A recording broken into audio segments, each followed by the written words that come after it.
to like cop killer, bitch killer. There you go. Like literally. Ooh. And here's the wild part, y'all. The name. This is how unoriginal I was with hip hop. Probably until about 5 or 6. No, probably I guess about 10 years ago when I started We'll Make Beats for Food. I would always try to do what somebody else did. So like when Houdini was out and I was like 8 or 9, I'm like, Mom, give me the name of another famous magician. Like it literally was like I just like it was like, yo, what's another famous magician? She's like, well, why? I'm like, well, they got Houdini. I want to. It was like, yo, they got McDonald's. We got McDowell's. Like it literally was like I had So no originality. You were Jermaine Dupri before you was Jermaine Dupri. Bruh, yo, let me explain something to you. You had, yo, here's the funny part. You had Cool Rocksky and the Fat Boys. I was Kill Rocksky. So it literally was like, yo, I'm done. Yo, literally, you had Crush Groove Records. I was Cold Crush Record. Like literally, I had no originality whatsoever. So the name, me and my man They Rob. got the Big Mac, we got the Big Mick. Exactly. Yo, it literally was like, yo, when Coming to America came out, I was crying and nobody understood why. But it was this. It was literally like, that's me. I'm not gonna make Burger King. I would have had McDowell's. Like I had no originality. So the name of our group was the Seeds, like the Roots. Like we were the really glad you gave You can see right there on the sticker, it says the Seeds on top of the Roots. Like it literally was that blatant that it was like, yo, fuck these niggas, we the Seeds. Like was y'all love for a big you definitely have on with a Z to make it hip hop. Can you imagine me interviewing you on Strictly Hip Hop? Yeah, and your name is The Seeds? I would be like, I ain't giving these niggas on it. The worst part is my man Rallo went with it. Like it's like you should have been like, nigga, are you stupid? Like the Roots, the Seeds, you from Philly, they from Philly, like and he went for it. Like if you hold on, like oh my god, this is so funny. You said the Seeds. Like hold on, if I can, is it in here? Like we used to tag our names so you could see the Seeds right there. Like we would, me and my man Rallo in the group, we was in the Seeds. We would bet CDs when we would shoot pool or do bets. So anything, so half these CDs may say Rallo, some may say Kill because we lost them to each other. But yeah, we were the Seeds. We were the Seeds. We were, and the original name was the Dead Seeds. Like I don't know, so I don't know if a seed is dead. Out of future, baby. Right, like it literally was that. So, all right, enough about my horrible hip hop upbringing. All right, let's go. What's good? What's good? What's good? Y'all are tuned into Apartment 5B. Nate just found my old rhyme book, so I'm just sitting here laughing with my people about just some of these rhymes I used to write that are just fucking horrible. It's no other way to put it. It's horrible. Yeah. So that's why we're laughing. But as always, Porsche, what's going on, miss? Not a whole lot, Kill. How are you? Hey, you heard my rhymes. I mean, you see why I'm a producer. You see why I make beats now, because that wasn't in my calling. People, follow your calling. Don't fight it. Like literally, follow what your calling is. Do not want what somebody else got, because it ain't what God got for you. So follow your calling. JR, what's going on? R&B Google. What's up, yo? This show gonna be good after hearing your rhyme. Oh, yeah.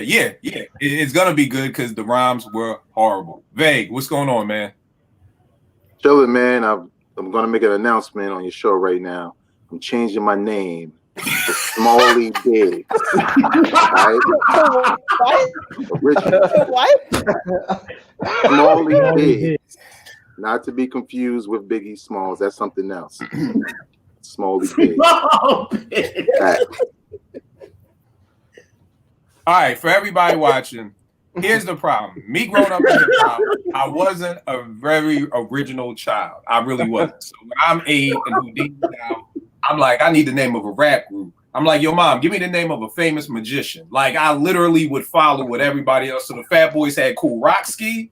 I was Kill Rock Ski. So it's literally like coming to America, McDowell's. I was McDowell's. Like they got the Big Mac, I got the Big Mac. Like that was literally the name of my rap group in college was The Seeds. As you can see, it's right over The Roots. So I don't know how much more unoriginal you can get than you have a group. And the damn shit is above the Root sticker. Like, I at least put it on the Illmatic sticker on the back. Like, I know, I literally was like, you got Snoop Dogg, I'm Linus Dog, or whatever. Like, I would have been another character off of, like, Penis or something like that. Like, who can I be? What was the cat who played the piano? I'm Schroeder. Like, Schroeder, yeah. It's horrible. It's horrible. Eddie, what's going on, man? Hey, I'm good, but I got a confession too. You know, back in the days, I went by Light E instead of Heavy D. You know.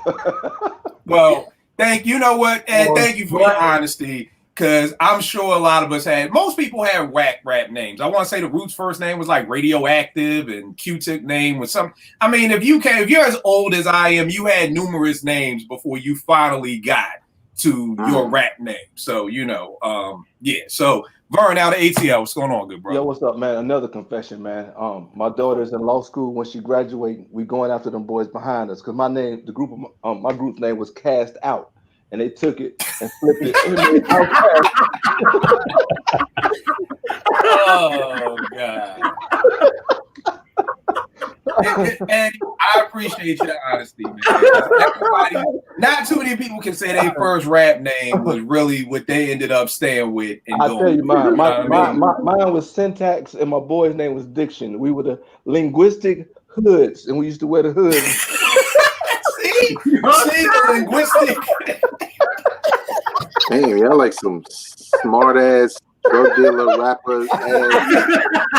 Yo, this nigga be telling you how to do your taxes while he's selling you drugs. He's like, yo, you know, if you carry the one, and if you put this on your 1040, you know, take this brick real quick while I you know, what just say diversify your funds. You be giving stock advice while you selling drugs. All right, here's the thing, y'all. If you follow me on Twitter and you've been there long enough, hell, I've been there 12 years now. I've been called a hater so many times. I can't even keep up with how many times I've been called a hater. So I figured, why the fuck not? Let's have a haters ball. So today's show is very simple. What are 5 things that you hate about the game right now? Hip hop, R&B, whatever it is. I think I got one for both. I got plenty of them. So it's the haters ball. Call us haters. We're old. It is what it is. But let me say this real quick.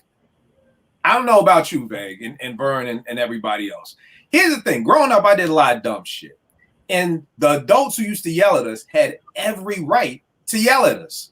They had every right. You know what I mean? So when people be like, "Kill, man, stop being a man, get off, you know, to get off your lawn, get off my lawn." No, I do want you to get the fuck off my lawn because I just spent $400 for a new lawnmower and seeds for my lawn. So you shouldn't be on. Here's the word. Mine. It's mine. If you want to run on your lawn, run on your lawn. Don't run on my lawn. Do you know how many mirrors we broke on my block in Philly playing football? And the parents would yell out the window, "Stop playing football." Do you think I ever knocked off a mirror and then knocked on Mrs. Jenkins' door like, "Hey, Miss Jenkins, yo, just want to let you know I knocked your mirror off your car. Now you can go tell my mom so she can whoop my ass and take my allowance for the next 3 months to pay you back." No, there was broken shit everywhere. So just please stop being the old man, Kill, get off my lawn. It's one thing I love about the Cosby Show. When I was a kid, I thought like Theo. Now as an adult, I think like Cliff and Claire did. You know what I mean? That's how you're supposed to mature. You shouldn't be watching the Cosby Show still rooting for fucking Theo and Cockroach. If you are still rooting for them, there's a problem. There's a problem. I was rooting for them when I was 14. I'm not rooting for Theo and Cockroach at 46. You should be rooting for Cliff and Claire. You should be ready to have them conversation. So, yeah, there we go. Porsche, why don't you say us off? What is something that you hate? Number one, let me start by saying that's a dope Heavy D shirt. Very dope shirt. Thanks. Very dope shirt. I have a serious addiction to buying these things. I see. Like, I don't know. Anyways. Which one of the things that you hate? Are you just sticking with hip hop, or are you diving into R&B too? Or are you just sticking to hip hop? No, I'm going to stick to hip hop. All right. So what you got? Okay, so one thing I hate is that there's no middle ground in anything. So you can, I know we're going to repeat a lot. I don't even think I have 5 because I'm sure you guys will have said some of mine, but this middle ground thing is, I think, like, it's either a classic, and if you don't call it a classic, then you've trashed it. And when you try to like, explain that it's not trash, and you just say like, I liked all of these things, but I didn't like these aspects. So for me, it's not, a 4 mic or 5 mic classic, or it just released like 15 minutes ago, so I'm not calling it a classic. Everybody's like, oh yeah, but you hate, like, I love Jay-Z. But everyone on the TL thinks I hate Jay-Z, and I don't hate Jay-Z at all. He's on my top 10. Like, but I don't, like, if you're not standing for albums and MCs, then you hate them. And I hate that, because what happened to things being okay? Like, we give 3 mics. That's not a classic, and that's not trash. That's a middle ground. People can say 3 mic, but then when we go to explain, like, yeah, it was okay, it's like, nah, you think it's trash. So I hate that. And I don't know when it kind of became that. So.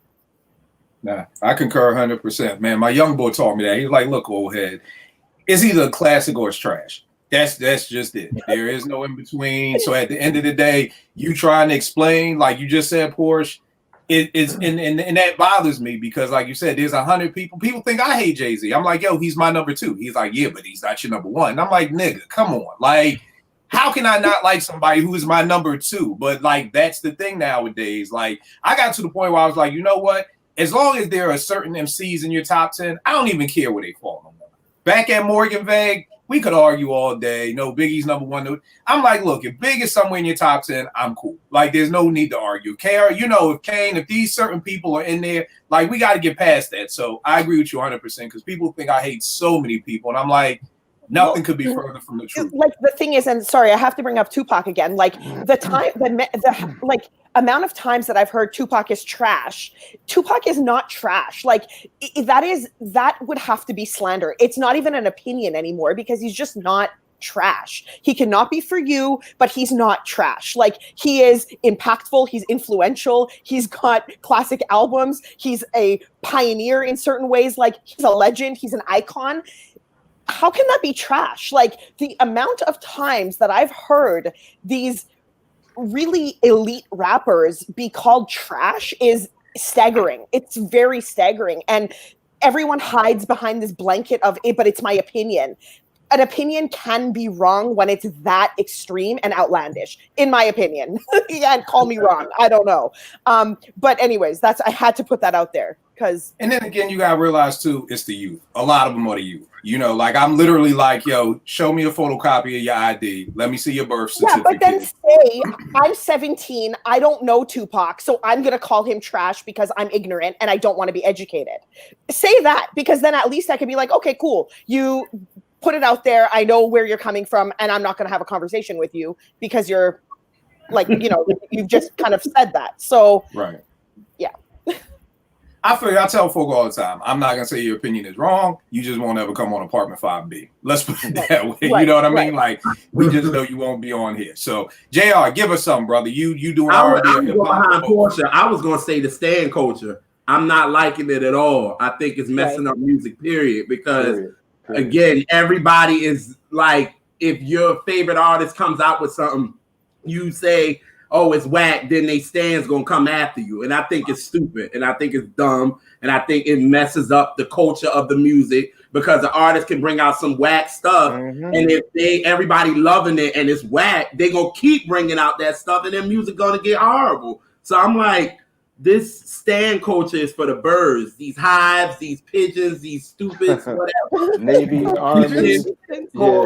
I don't know. Like, it's dumb. This is how bad stand culture is. Are you joking with the pigeons, or is there really a group called the Pigeons? It could be. I don't know. I mean, like, that's how bad it is. It could be. I'm like, oh, he's joking. It could be. I mean, really joking. Maybe that's a fan base for the Sporty Thieves. Who knows? Listen, people. I forgot about that. It's street life has stands. I'm sure Sporty Thieves has stands. All it takes is for someone to say something like they suck, and then you will kick the hive, and they're gonna come out. Like, so, I'm shocked every day. I think Connect 4 has stands out here, because it's like literally like I didn't know Elzai has stands. I'm like, fuck, anybody shit, dude. Does Checkers have stands? Like, what about chess? Where are the chess stands at? Because there's a stand for every board game. Like, if Elzai has stands, and I love Elzai. This is no knock on Elzai. I'm just saying, I was used to fan bases being like Rihanna, Beyonce, these like multi-platinum artists. I didn't know Elzhi had stands, so you know, I'm with you. What's crazy is you know, the actual stands, like the Eminem stands, like they own that term and they take it with pride, which is crazy because last I remember, Stan drove off a damn cliff with his wife in the trunk. Like, come on, man! Like y'all taking it like a badge of honor. Like you sound crazy. Yeah, but you know what it is, and I'll go more in the stands. But one of the few things, and I joke a lot about this, but I'm dead serious. Working in the hood for the past 20 years, there's a love deficit in this world. Yeah. You know what I mean? And not just in the hood, but everywhere. Middle class folk, rich folk, there's a love deficit. So when you can like find a crew of people, like you connect with that crew. So some people would rather be stands. Like when I see people and they have it in their bio, like such and such stand, I'm like, God damn, are you that lonely? Like I feel like sending them a card or something. Like, bro, you don't have to like you are really announcing that you are a stand to the world and you're proud of it. But I guess it's better to be a stand than be by yourself. Like, I don't know what it is, but I'll get in that whole thing later. Dope pick. Vegas, what's up with you? Which one of the things you hate, man? I'm going to take it to the R&B side of things. I hate that most of the new artists or even the popular artists, as far as younger artists, they all sing in the same vocal tone for the most part. Yeah. Like what happened to, check. Exactly. Like whatever happened to the dude that come out that got the Teddy Pendergrass voice, you know what I'm saying? And he sings different. Like sometimes you can't even tell the men from the women because they're singing in the same ways, that kind of rhyming, but singing kind of way, barely singing in the same vocal tone. And like, you know, it just dawned on me one day where I was like, damn, like records sound good, but they all sound the same. And like sometimes I just say, well, I'll just listen to the Chris Brown one. At least I know that nigga came out like that. Like, you know what I'm saying? Because it's hard to, you know what I'm saying? It's hard to get into new artists when you're looking for what's unique about them. You know what I'm saying? And then when it comes to R&B and soul, it's your voice. Yep. You know what I'm saying? And a lot of times, you know, there's some that I like more than others because, you know, maybe they have a catchy record. But it's almost indistinguishable if you're not like paying attention to the radio. You just would never know. And on the radio, half the time they don't back sell. So you won't know. Like the songs, 10, 20 songs will play and they just go to a commercial or read a advertisement. And if you turn into the radio, do me a favor, Vag, for young folk, tell them what a back sell is, because some folk out there don't know what the hell you're talking about. Okay, so back sell is when you a DJ on a radio, play a couple of records, and then when you come back for your break, you basically say what each record was. You know what I'm saying? Before that, you heard such and such with such and such and this and that. So it gives the audience an idea of not only who records they are, but you know the order in which you play them. So if you know the first song you heard was hot or the last song you heard, that'll say to you, oh, I'm going to check for that person. You know what I'm saying? But nowadays, you just have to know already because they don't do none of that shit. Yeah, so that's my thing. True indeed. R&B.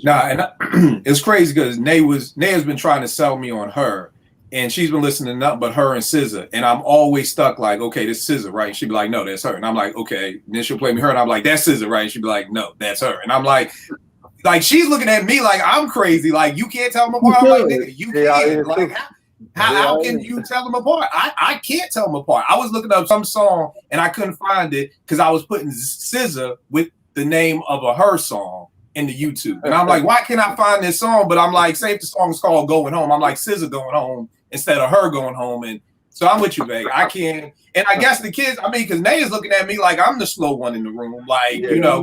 They are in too. Mm-hmm. Oh, what, you can tell them apart? Yes. Her and SZA. Are you serious? Yeah. I can't. I'm sorry. I can't tell anyone apart. I apologize, everybody. Now, if you would have said SZA and Summer Walker, I'd have had you. But you said her. I apologize. Hey, the name of my rap group was The Seeds. Okay, come on. I'm sorry. I'm sorry. I apologize. I told you. I apologize. I can't tell them apart. I guess I am the slow one in the room. Vern, what's one of your things that you hate, good brother? Because you've been hyped for this show. Bro, Definitely dope. De La Soul shirts. This I had to go change. I had to go change. This is a t-shirt show. We gotta get some sponsorships out I here. know. Man. Y'all really do. And Eddie's got his tribe. JR got his red cup shirt. That's your logo right there. Is the red cup. Y'all know it. Yeah, I had on my logo, but I had to get the hip hop vibe. But I'm gonna keep it in the R&B with Vague. Screaming and running like you Usain Bolt doesn't mean that you can sing. Thank you, Vague. Man, Yes. Just stay in the pocket. I was listening to Layla Hathaway's catalog yesterday. And the first thing, her growth from her first album to her most recent album is ridiculous because her voice is an instrument and she has perfected it and mastered it. And then sometimes it's just a little subtle hum, or she'll let the track breathe. But now it's like either they sound just like Vegas said, like 12 of them sound exactly alike, or people equate just hollering and screaming and doing all these vocal acrobats with singing it. And then I'm gonna tie that into nobody went to boot camp in the church choir no more, and it shows. Yeah. Damn, I was gonna say that too. Yeah, so that's my first one. Hate. Nah, I tell folk all the time, man. There ain't nobody back in the day, everybody grew up in the choir. People be like, I never had singing lessons in my life. I'm like, you been on the choir? Yeah, since I was 8. Well, nigga, you had singing lessons every Tuesday and Thursday and Sunday. You know what I mean? So these new kids ain't going to church. They grandma 40 ain't even 40. Their grandma's still at the club. So, ain't no big mamas taking them grandchildren to church no more. Like, so yeah, like that's a huge part too. Ed, what's one of yours, good brother? All right, so the first one I got is revisionism. Like revisionism about albums, MCs, like all of it. I mean, there was something on the timeline that was just egregious. It was crazy. Basically, it was a quote unquote hip hop publication.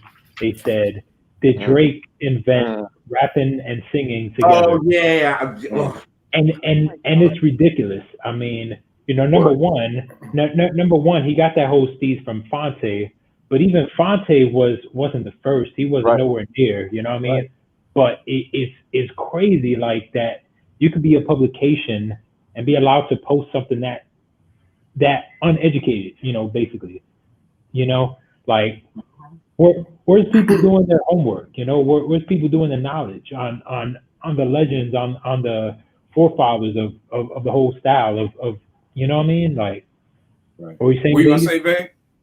I was just gonna elaborate off of Eddie's point.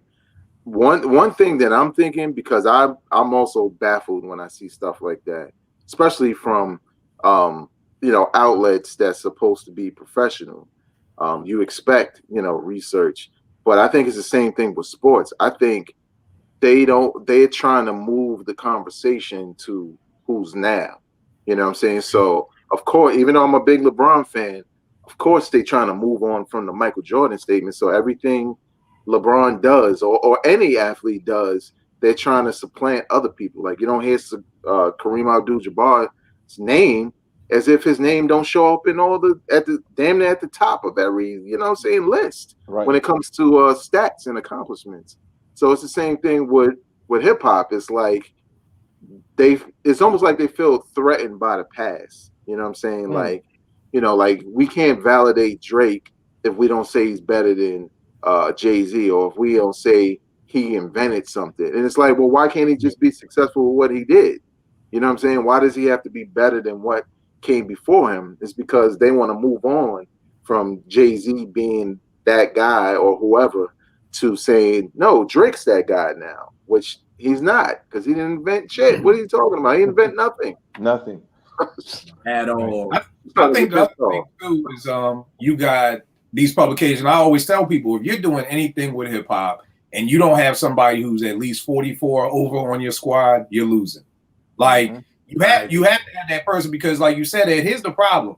you got a 25-year-old who writes that. What's the editor? 29? Like, cause I'm gonna be like, yo, what kind of bullshit? What are you talking about? Nigga, take that shit back to your office. What are you talking about? Is Drake the first one? Like, so it's either you got a whole bunch of kids running shit. And I say this all the time. Like, and again, I joke about it, but I'm dead ass serious. This new generation of kids, smart as shit, but dumb as shit at the same time. You know what I mean? Like, I got kids who can break into the DCPS's Wi-Fi system for me, but can't tell time on a clock. Like, word is bond. Like, I'm not even joking. Like, I'm dead ass. Like, so you have these people who can put together. You got this generation who are millionaires. They're the youngest millionaires. They're the youngest .comers and all that stuff, but don't know shit. Just dumb. Just, you know what I mean? And then two, I think, Vay, you always said this too, it's just clickbait half the time.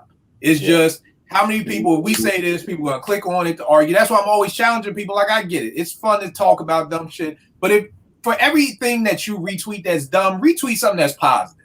You know what I mean? Like, why are we having so many, somebody puts, you know, Vanilla Ice over Rakim, and that person gets like 100,000 retweets, and we're like posting great content and great education material, and we get like 5 retweets. It's like, I get it, it's dumb, so you want to get it out there. Like, can you believe this? But you know, I've had to train myself to like, I'm not even gonna retweet that. Like, I'm not even gonna be part of the problem. Like, because your first instinct is like, oh, this is stupid.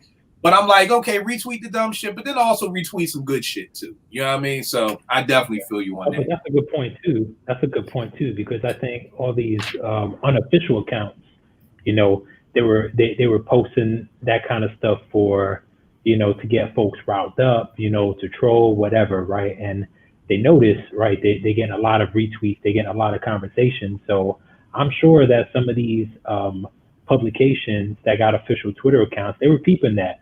They were like, okay, that's how you get engagement.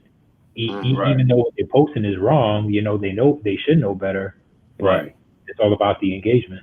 And the thing is, too, I've learned, I used to write for this marriage website, a really big marriage website, and I used to write like these synopsises. Like, I mean, I'm writing paragraphs on how to make your marriage stronger and do this and do that.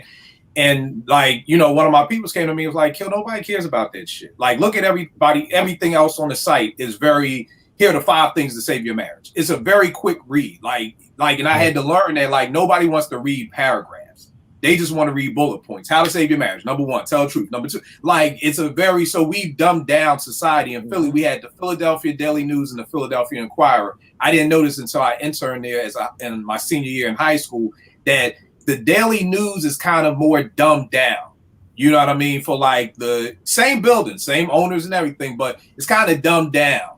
The Inquirer is a much more serious read. So you'll find more people just on their daily walk reading the Daily News. You'll find more people maybe who are, you know, lawyers or really in the stocks or really deep into it who read the Inquirer. So it's kind of like nowadays it's just make something as simple as possible. Like, you see me, I'll be asking deep questions like what's this and what's that? Like, most people, yo, is Ice Ice Baby better than Troy? You know what I mean? Like, that's very simple, to the point, and stupid. It's going to get enough retweets of people saying, can you believe this? And I retweet it to all of y'all, and y'all retweet it to everybody, and there's your engagement. You know what I mean? So nobody is really taking the time to really put think pieces together and anything like that. They wanted, this is the Philadelphia Daily News, the most simplistic way to get knowledge across. The number one thing I got one for hip hop and R&B. I hate how much music drops. I hate the fact that was one of mine.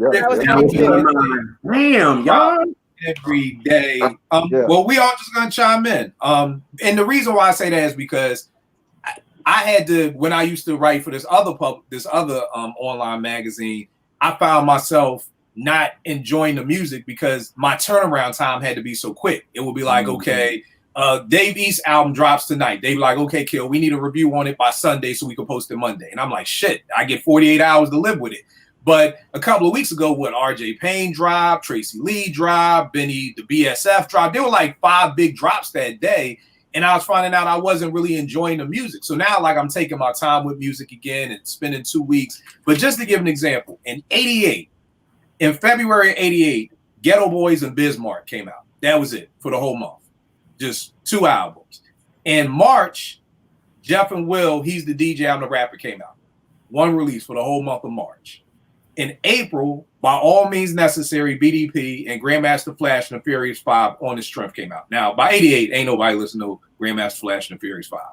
In May, the only two things that came out was Run DMC's Tougher Than Leather and Dougie Fresh Greatest Entertainment. June, Audio 2, EPMD, JJ Fad, Stetson Sonic, Kane, and PE. So we talking 6 songs. And that was like the heaviest month. And that was 6 albums.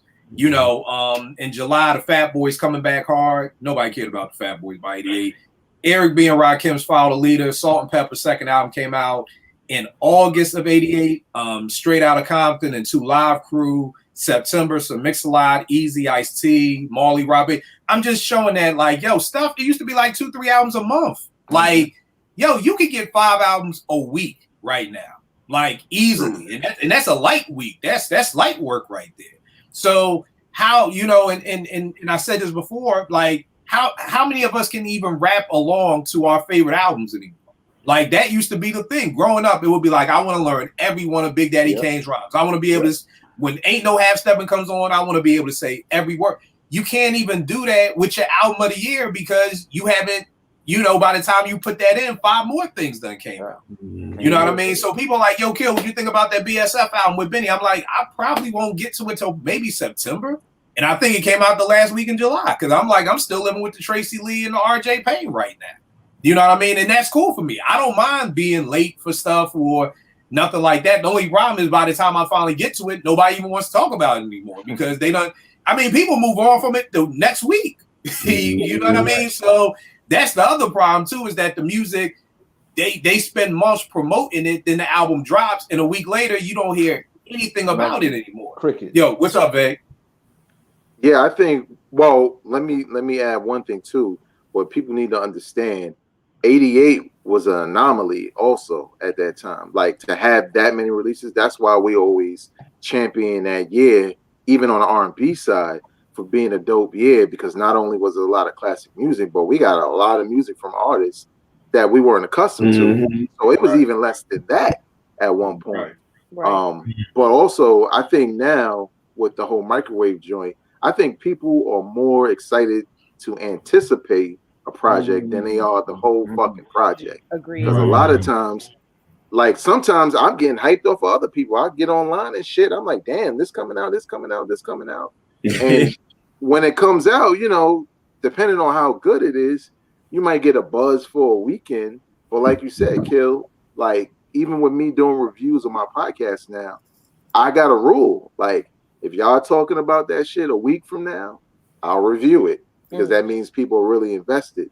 But if it's for the moment, I'm not touching it because nobody, like you said, nobody's going to give a shit if I come out a week later recommending it. So I totally agree, man. It's sad. Like, I try to put my ears on everything, and the things that I really like, I keep listening to. But it's difficult because, like, on the last episode, it was like the Flea Lord joint. I was listening to that and the Benny and something else all at the same time. It just felt like I was listening to this one long ass album because it was just an overload. You know what I'm saying? So I had to take my time and just say, okay, which one of these joints I'm really feeling? And I kind of like the Flea Lord shit more than the Benny shit and all that. But look at the position we were put in as, you know, as listeners, where it's just too much. You know what I'm saying? So. And then the other thing too is I'm always saying that I think if rappers took more time to make an album a year, then we'd get better stuff. Like, I think Conway may release 5 albums this year alone.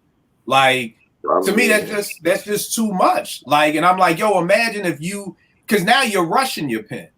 You know what I mean? Imagine if you could just take the time to sit back and be like, and I always say I think Benny had the best way for it. I think 2018 is when he dropped like TT3 in November.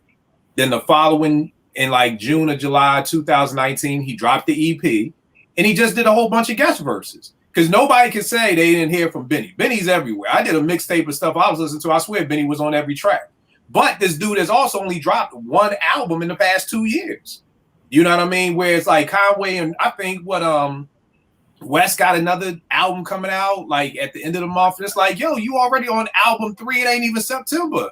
Like, again, if you could take the time, like I'm just saying that I think the rhymes, everything could be doper if you actually took the time. And so there's a reason Thanksgiving only happens once a year. You know what I mean? Like if we did Thanksgiving every month, it wouldn't have that same oomph to it. You know what I mean? I'm not saying Big Mama don't cook every Sunday like on soul food. I'm not saying that, but I'm just saying that at least take your time with it to make that meal, because you know a lot of the stuff that's coming out from some people who were my favorite artists is starting to feel a little watered down now, because you know it's too much. And like Vague, what you were saying, like with all the boom boom booms, like I really equate that to when Wu dropped.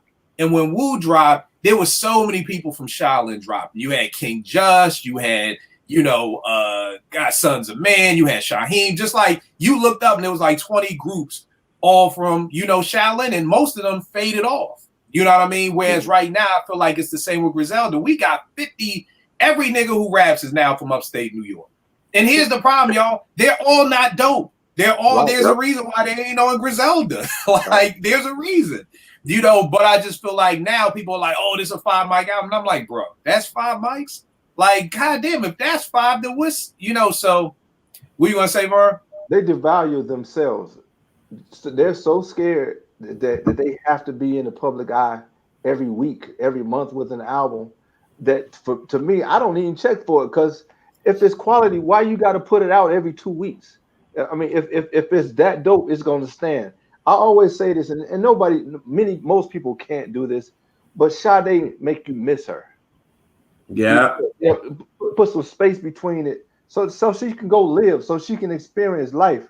I mean, go grow, go take a trip somewhere, watch your kid graduate, and then you got some more content. Otherwise, I mean, you're going to keep writing about the same crap over and over again.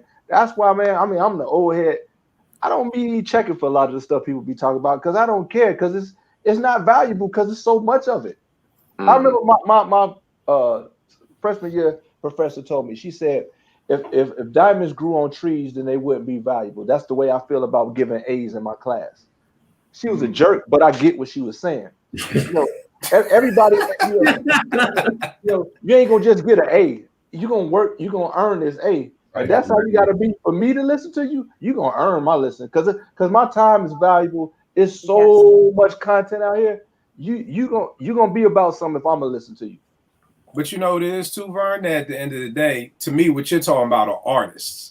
You know what I mean? You talking about go grow, go do something. There's certain people who are just gonna be drug dealers from day 1 to day 52. Like, they gonna stay drug dealers, they gonna stay shooters, they gonna stay whatever they are. So even they can see their son graduate and they coming right back with more boom, boom, boom. Like, it don't matter. You can go to 5 weddings and you're coming back with more, because you know they're not going to grow. And then I also think too that they're feeding into what this generation wants.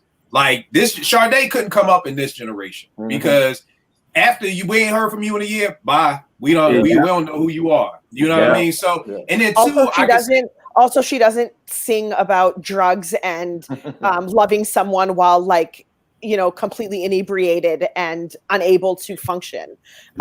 She actually has some content that is meaningful and emotional. So I mean, I think it's that too. And then at the end of the day, you got these folk you got Griselda who sell a shitload of shit. So it's like, hey, can you come up with some more raps? Hey, we can sell these CDs for 50 a pop with every CD. We selling merch. These cats ain't doing tours, so these dudes gotta, you know, make up that tour money. You know what I mean? So for every album Conway drop, he can sell these CDs for 30 a pop. You can get you a shirt. Y'all know Griselda shirt, a t-shirt go for like 60. You know, God forbid you want a hoodie too. Yeah. You know, you want a hoodie too. Yo, you up to 80, 90. You know what I mean? So and they're selling out. So I also understand the business aspect of it, because we ain't really eating off these streams. You know what I mean? So I gotta sell, and then you take away niggas' tour money. Like, nigga, that's like all my friends who work for the city, cops, post office, firefighters. Yo, if they cut overtime, these niggas are broke. You know what I mean? Like, yo, I can't live off my base salary. Like, I live off of court cases and I live off of overtime. If they cut overtime, bro, I'm screwed. So cutting people's tour money, and who knows when we're gonna get tours again. You know what I mean? So I also understand that they're like, yo, you know, and again, if we could sell CDs for 30 a pop, and we could do a Kill in Vegas shirt for 100 and y'all buy it, They need to be in the studio right now. Nigga, get off this podcast and write some rhymes. We gotta sell these CDs. You know what I mean? So Right. I also understand the business aspect of it too. Porsche, what's your second joint? My second one is this is kind of like, anyways, I think we're all guilty of this at some point, but I don't like when and I've kind of mentioned this before, is when we know the track list or the producer prior to anything else, because I don't like that there's a lot of prejudgment that happens. So an MC will be like, oh, I'm, collaborating with Pete Rock. All of a sudden it's like, oh, this is going to be so dope. And then the track list comes out and it's like, oh, well, it's featured like so-and-so. Well, that's going to be a little bit weird. And like, well, I've heard Pete's new stuff and I'm not really expecting. And we gain all of these like prejudgments going into this that Right. by the time you hear it, you've already made up your mind. So that annoys me. It annoys me. And I'm not talking about like artists we don't like. Like, obviously I roll my eyes uncontrollably when I find out that like Bozo is going to drop something. I'm not talking about that. I'm talking about like artists we like, artists we want to anticipate their album. And then we find out, like, we see a track list that it sounds weird, or we just create all these prejudgments about it. Right. I know what you're saying. Yeah. I know what you're saying. I mean, I think the new Nas album cover is whack as fuck, but I am hyped This to is hear what this I mean. album. Yeah, Yeah. like, but this is what I mean. But Like, I hear it someone will look at that album cover and be like, "Oh, it's going to be trash. Yeah. This is going to be trash. Like, I'm not even checking for that." And then come release date, they're like, "Oh, that shit is trash." And like this, well, have you heard it? No, but the album cover. Okay.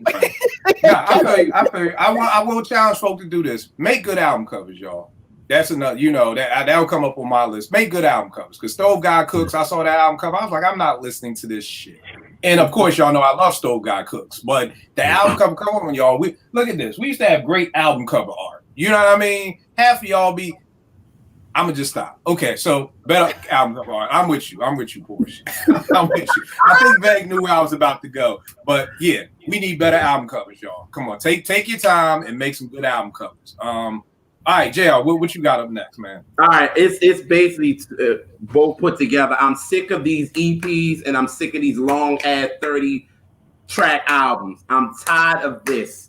Like, we still getting 30-track albums? Yeah. Yo, do you know Jagged Edge just put out an album that has 32 songs? Man, 32 songs, not interludes, just songs. Yes. Ain't that a double album? Number 8, and I'm That's done. a triple album. Yeah, but it's a triple album.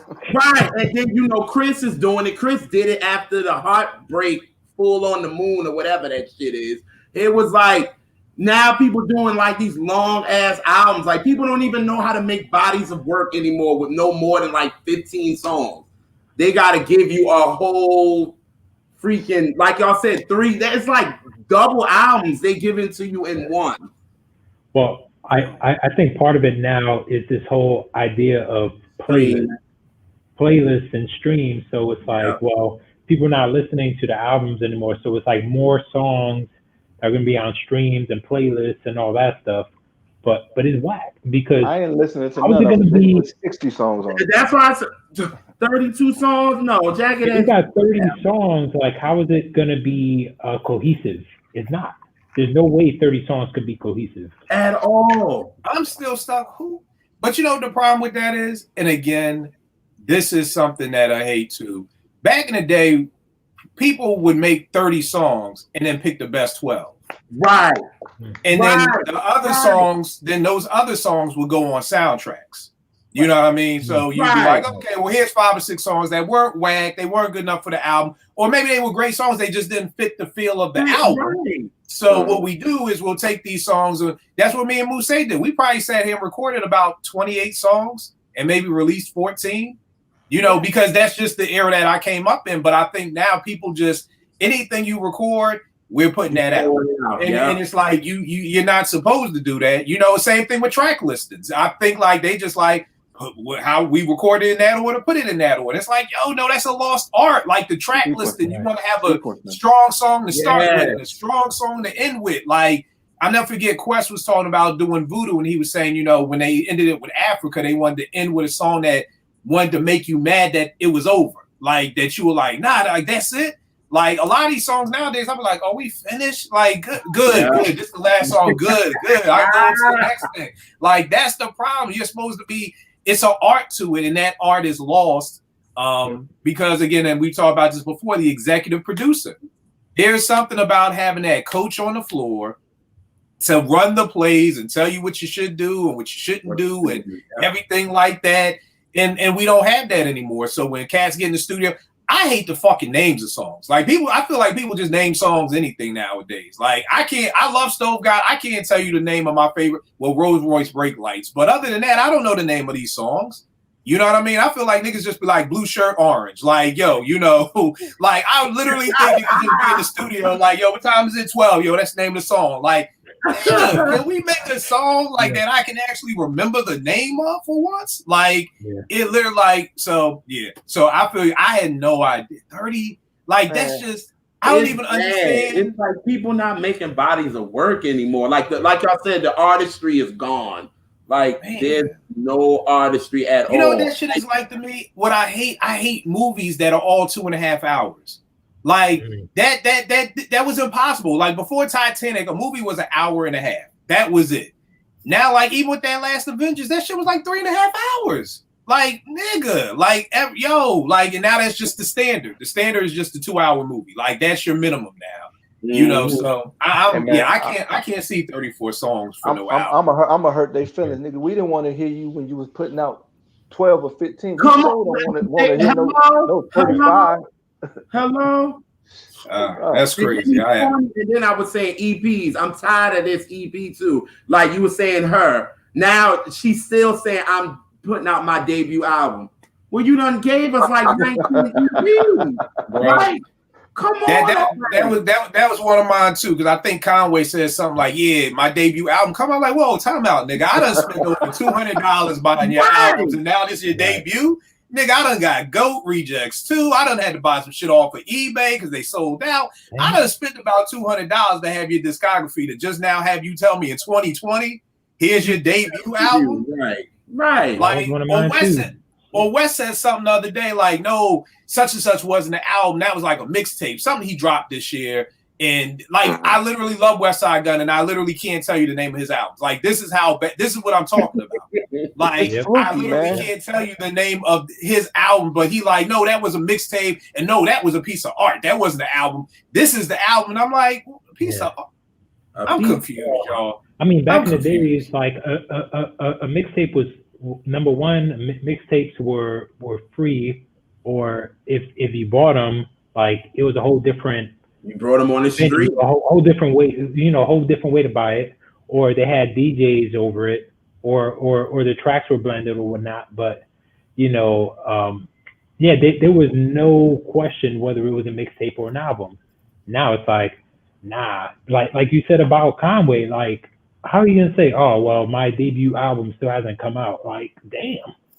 Man, the problem is they playing with our emotions, and I ain't got time for it, dog. You all these. You keep moving the bro, like goddamn it, yes, go no, for real. It's okay. It ain't no album. It's an EP. It's this. This ain't my debut. All right, man. Y'all call me when y'all ready to be serious. Yeah. But Vern, check this out.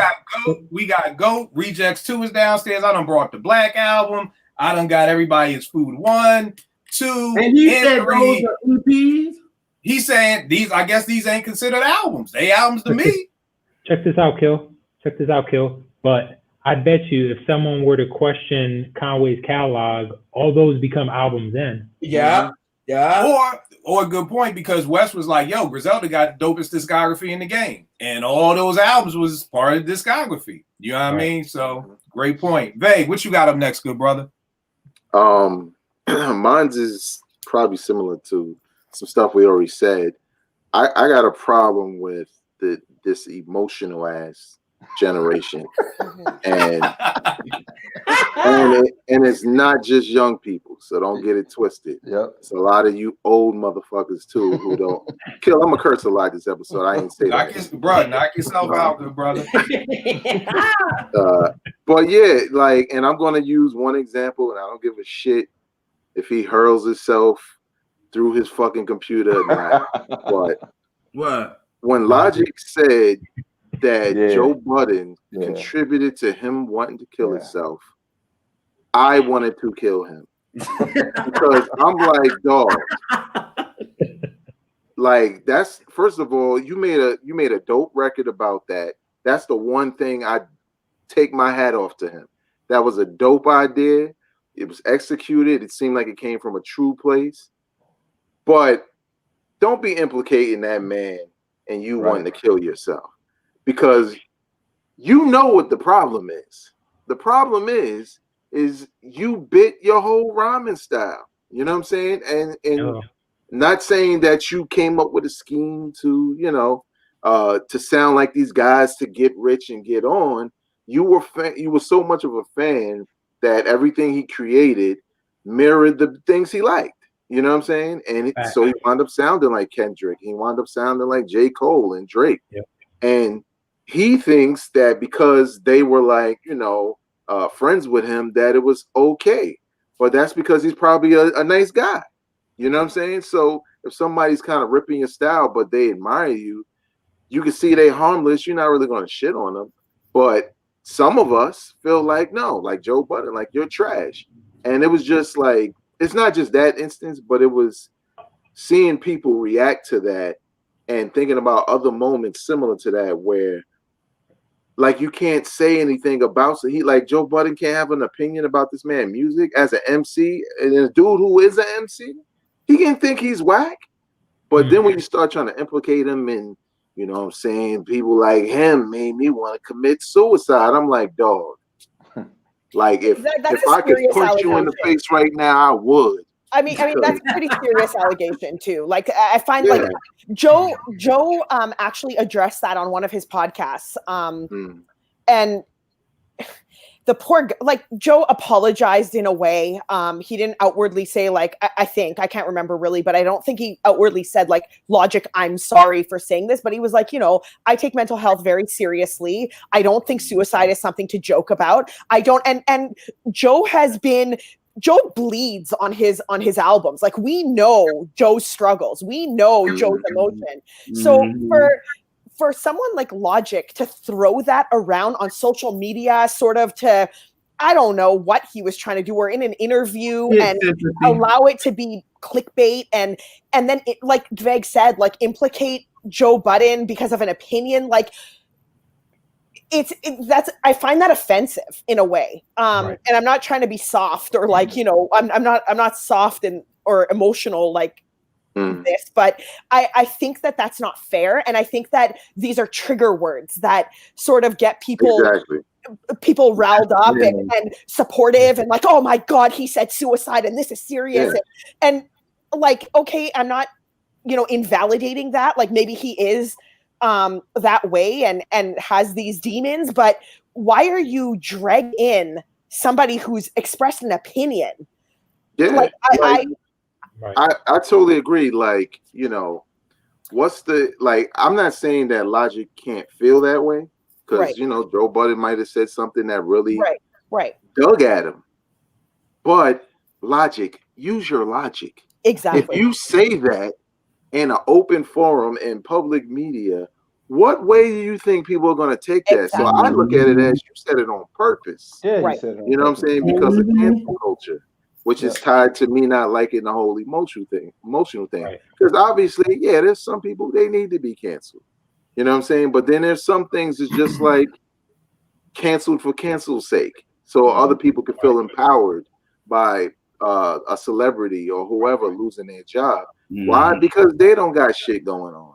So it's like, that kind of bothers me when it comes to music and other things. I mean, you're seeing the same things happening with this Cardi B and Megan Thee Stallion record, and both sides of the argument. And, you know, there's a lot of, you know, things right on both sides, but there's some people who are just taking it in extremes on both sides. That's just like annoying to watch. So I just feel like it's just all emotional. I just sit back and watch, you know what I'm saying, say what I gotta say when I say it. But definitely one of the things I hate about music in general today.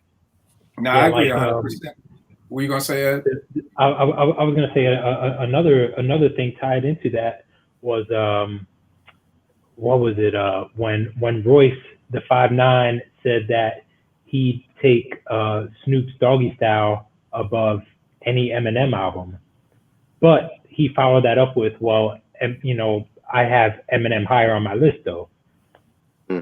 But then all the Eminem fans, regardless whether Eminem and Royce the 5'9" are best friends, they came up to all that stuff. Regardless, now they're trying to cancel Royce because they're like, oh, you know, Royce hates Eminem, or Royce is not. Now they're like calling Royce racist. It's like, dude, what? Man, You calling Royce?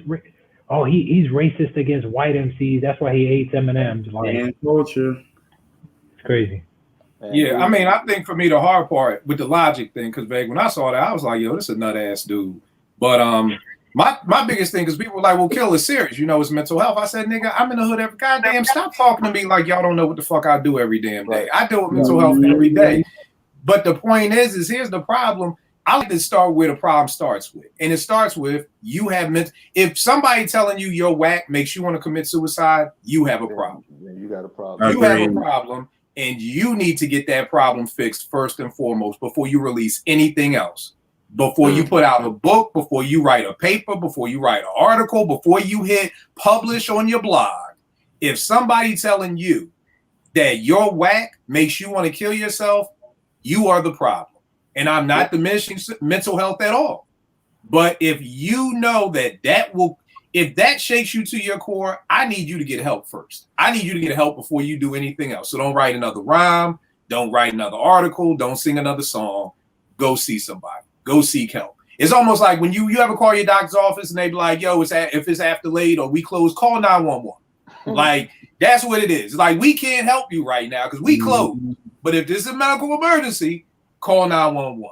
If you're thinking in your mind, if I put out this beat tape and don't nobody listen, I'm gonna commit suicide. Don't put out the beat tape. Go get mental health. Yeah. You need help right now because if you only get a certain amount of streams and that's gonna make you kill yourself, bro, there's a much bigger problem than who is or who isn't listening to your album. You know, and then like you said, babe, with this whole Cardi B thing, somebody sent me something the other day. It was like, Kill, this black father is like, this is ruining our girls. Do you agree? Yeah, I was like, fuck yeah, I agree. And I said, here's the kicker. Anybody who doesn't agree, come the fuck on out to my teen center. Or go to any teen center in any hood so you can see for yourself how it does affect our girls. You know what I mean? So it's hard. You can't, but here's the problem. I mean, Porsche, I didn't even see it. You talking about Trey was getting dragged by them. And I'm like, you can't even have an opinion. And then before I knew it, I saw Trey like, yo, I apologize. Why do you have to apologize? Yeah, because he for didn't the way even that you bash him. feel. He didn't even You know bash what I mean? him. Like this. Right. But I get it. The man's got an album out. You know what I mean? This is why I'm like, when you in promo mode, you need to stay in Don't say promo nothing. mode. Don't say nothing. Just Right. you got an album to sell. You focus. You got you are eyes on the prize. But the problem is, no matter how you feel, that shouldn't affect. Like you said, Vague, you getting canceled. That shouldn't affect people now saying, okay, don't buy Tracy Lee's album. Like, we can have a difference of opinion and keep it moving, but that's the problem. You can't anymore because, and then the problem is it's kind of Black Twitter because Black Twitter that has people who ain't even members, who think they members, but they ain't members. They think that they have the power. Oh, that lady said something racist. Get them, Black Twitter. You see it on every day. Somebody do something. Go get them. Go get them, Black Twitter. You know, Twitter, do your thing. You know, so now these people feel like they have the power. So, oh, you said that about Logic. Wait a second. I have suicidal tendencies. I'm on Logic's side. Let's cancel Joe. Let's get him fired off of Spotify. Let's get all because he called somebody whack. Which like somebody gotta lose their job because I'm. Do y'all remember back in the day? What was that shit? Siskel and Ebert when they would rate the movies. What was that shit called? At the movies. Yeah. Could you imagine if they shitted on your movie that they could lose their job? That's their job. Right. Their job is to critique movies. How are you gonna make Joe lose his job, whose job is to critique music? Like that makes no sense to me. Me and T were just talking about it. There could be no Showtime at the Apollo right now. Oh, It no. couldn't be. It Because couldn't. people would be like, oh my God, I got booed. The Sandman, pushed me off stage. Yeah. I just jumped off the fucking, Yeah. the Queensboro Bridge. Like literally, this generation could not Right. take Showtime at the No, Apollo. they wouldn't. You No, could they not couldn't. take booed because the second they Or, heard a couple of, God forbid, they threw something at you. Like, just dead it. Just you're jumping in front of the A train on the way back home. Like this, it's bad. It's bad. And again, for everybody out there, if you seek mental health, and again, it's not a joke. I think everybody should seek a counselor. I tell people all the time, counseling to me is like coaching. It's like practice. You want to get better, you go to practice. So you want to get better as an individual, you want to get better in your marriage, go to counseling, get shit off your chest. Not trying to make this a black and white issue. White folk do it all the time. White folk, that shit is in their budget. Like, when I saw my counselor last week, and when I see my counselor next week, black folk, just like I said last week, we throw that shit in the closet, and until that shit just pours all the way out, then we gotta deal with shit that we 46 dealing with shit that happened when we was 11. So that's my FYI. Go seek some mental health if you want to commit suicide. I don't even know who we left off with. Vern, what's your next joint? What I hate.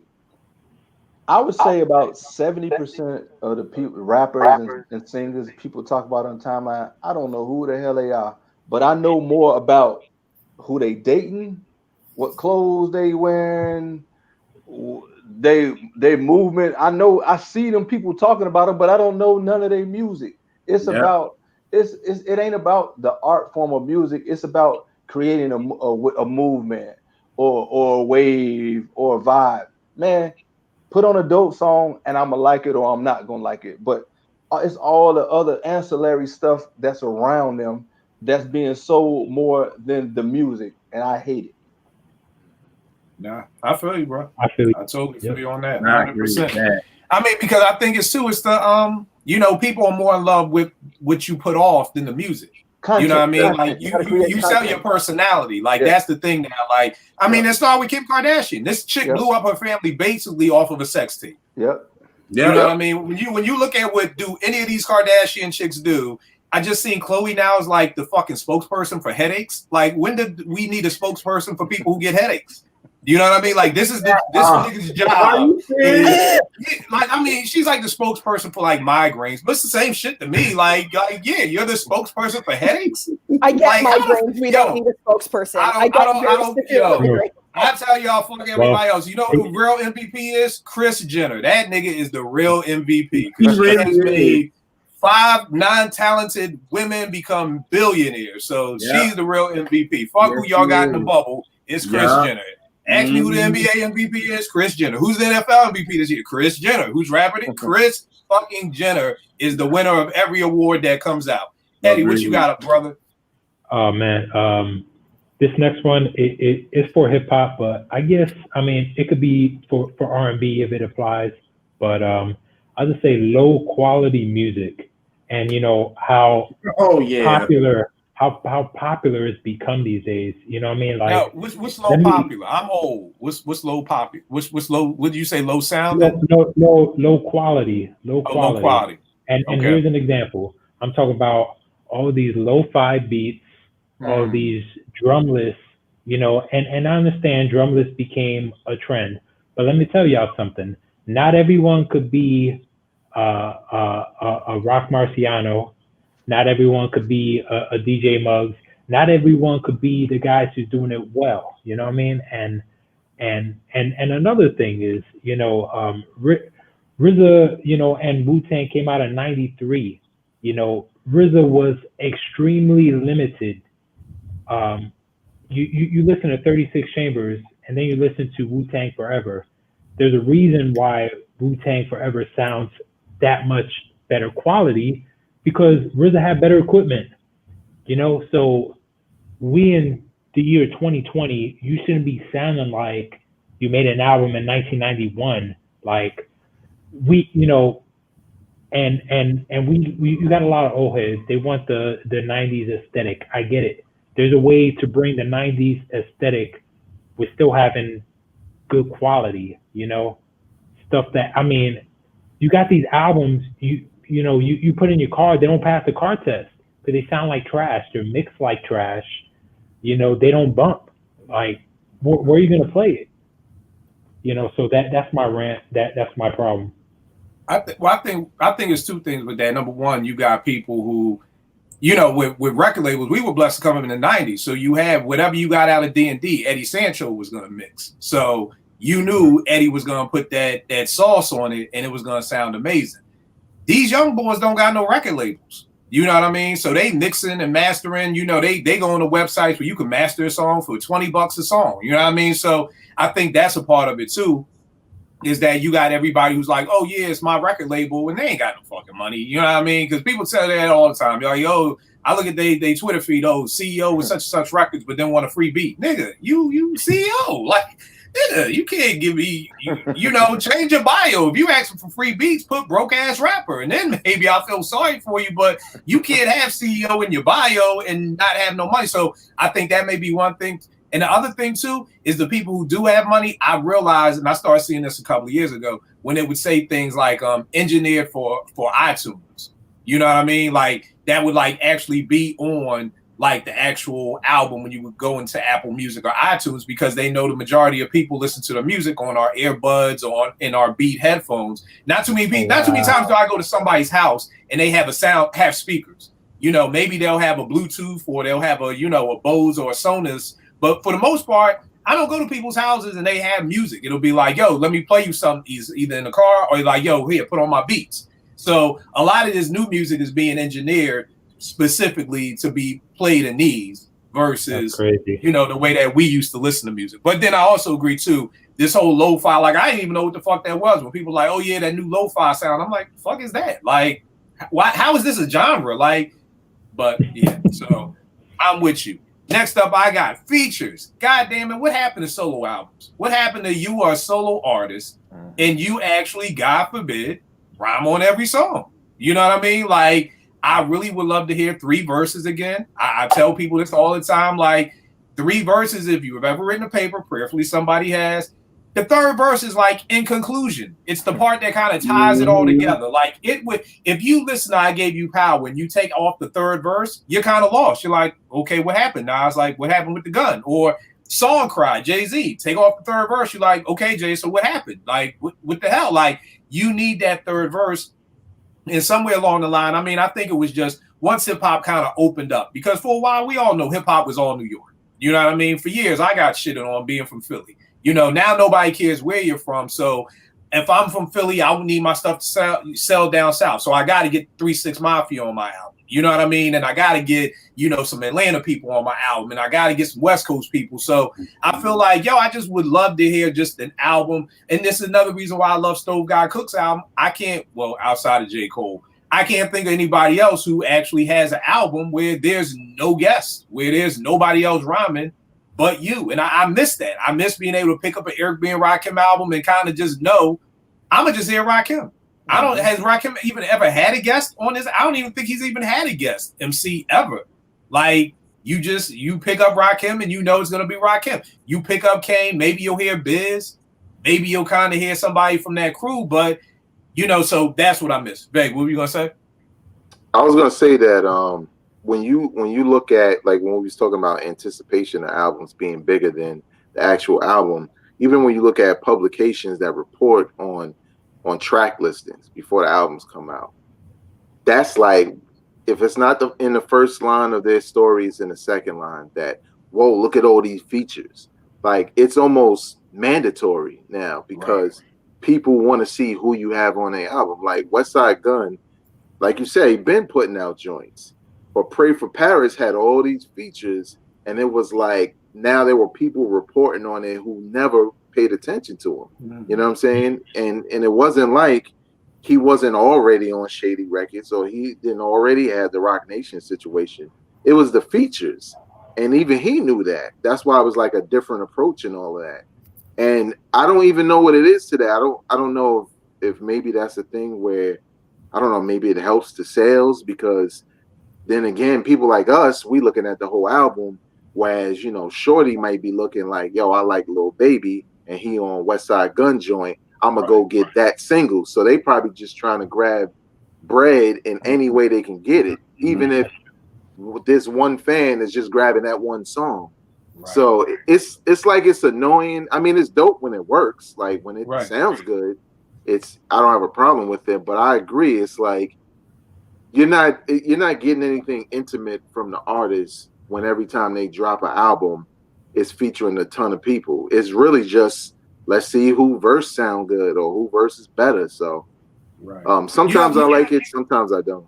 You know, I don't know if y'all remember this movie. It was this movie where Steven Seagal was in it, and it was like Air Force One. They had to get up in Air Force One. They had hijacked it. But this was the time when Steven Seagal was the shit. Like, Steven Seagal was like the main star. And the nigga died in like the first 10 minutes. And I was like, the fuck? Like, yo, how you gonna kill Steve? I came to see Steven Seagal, he's dead.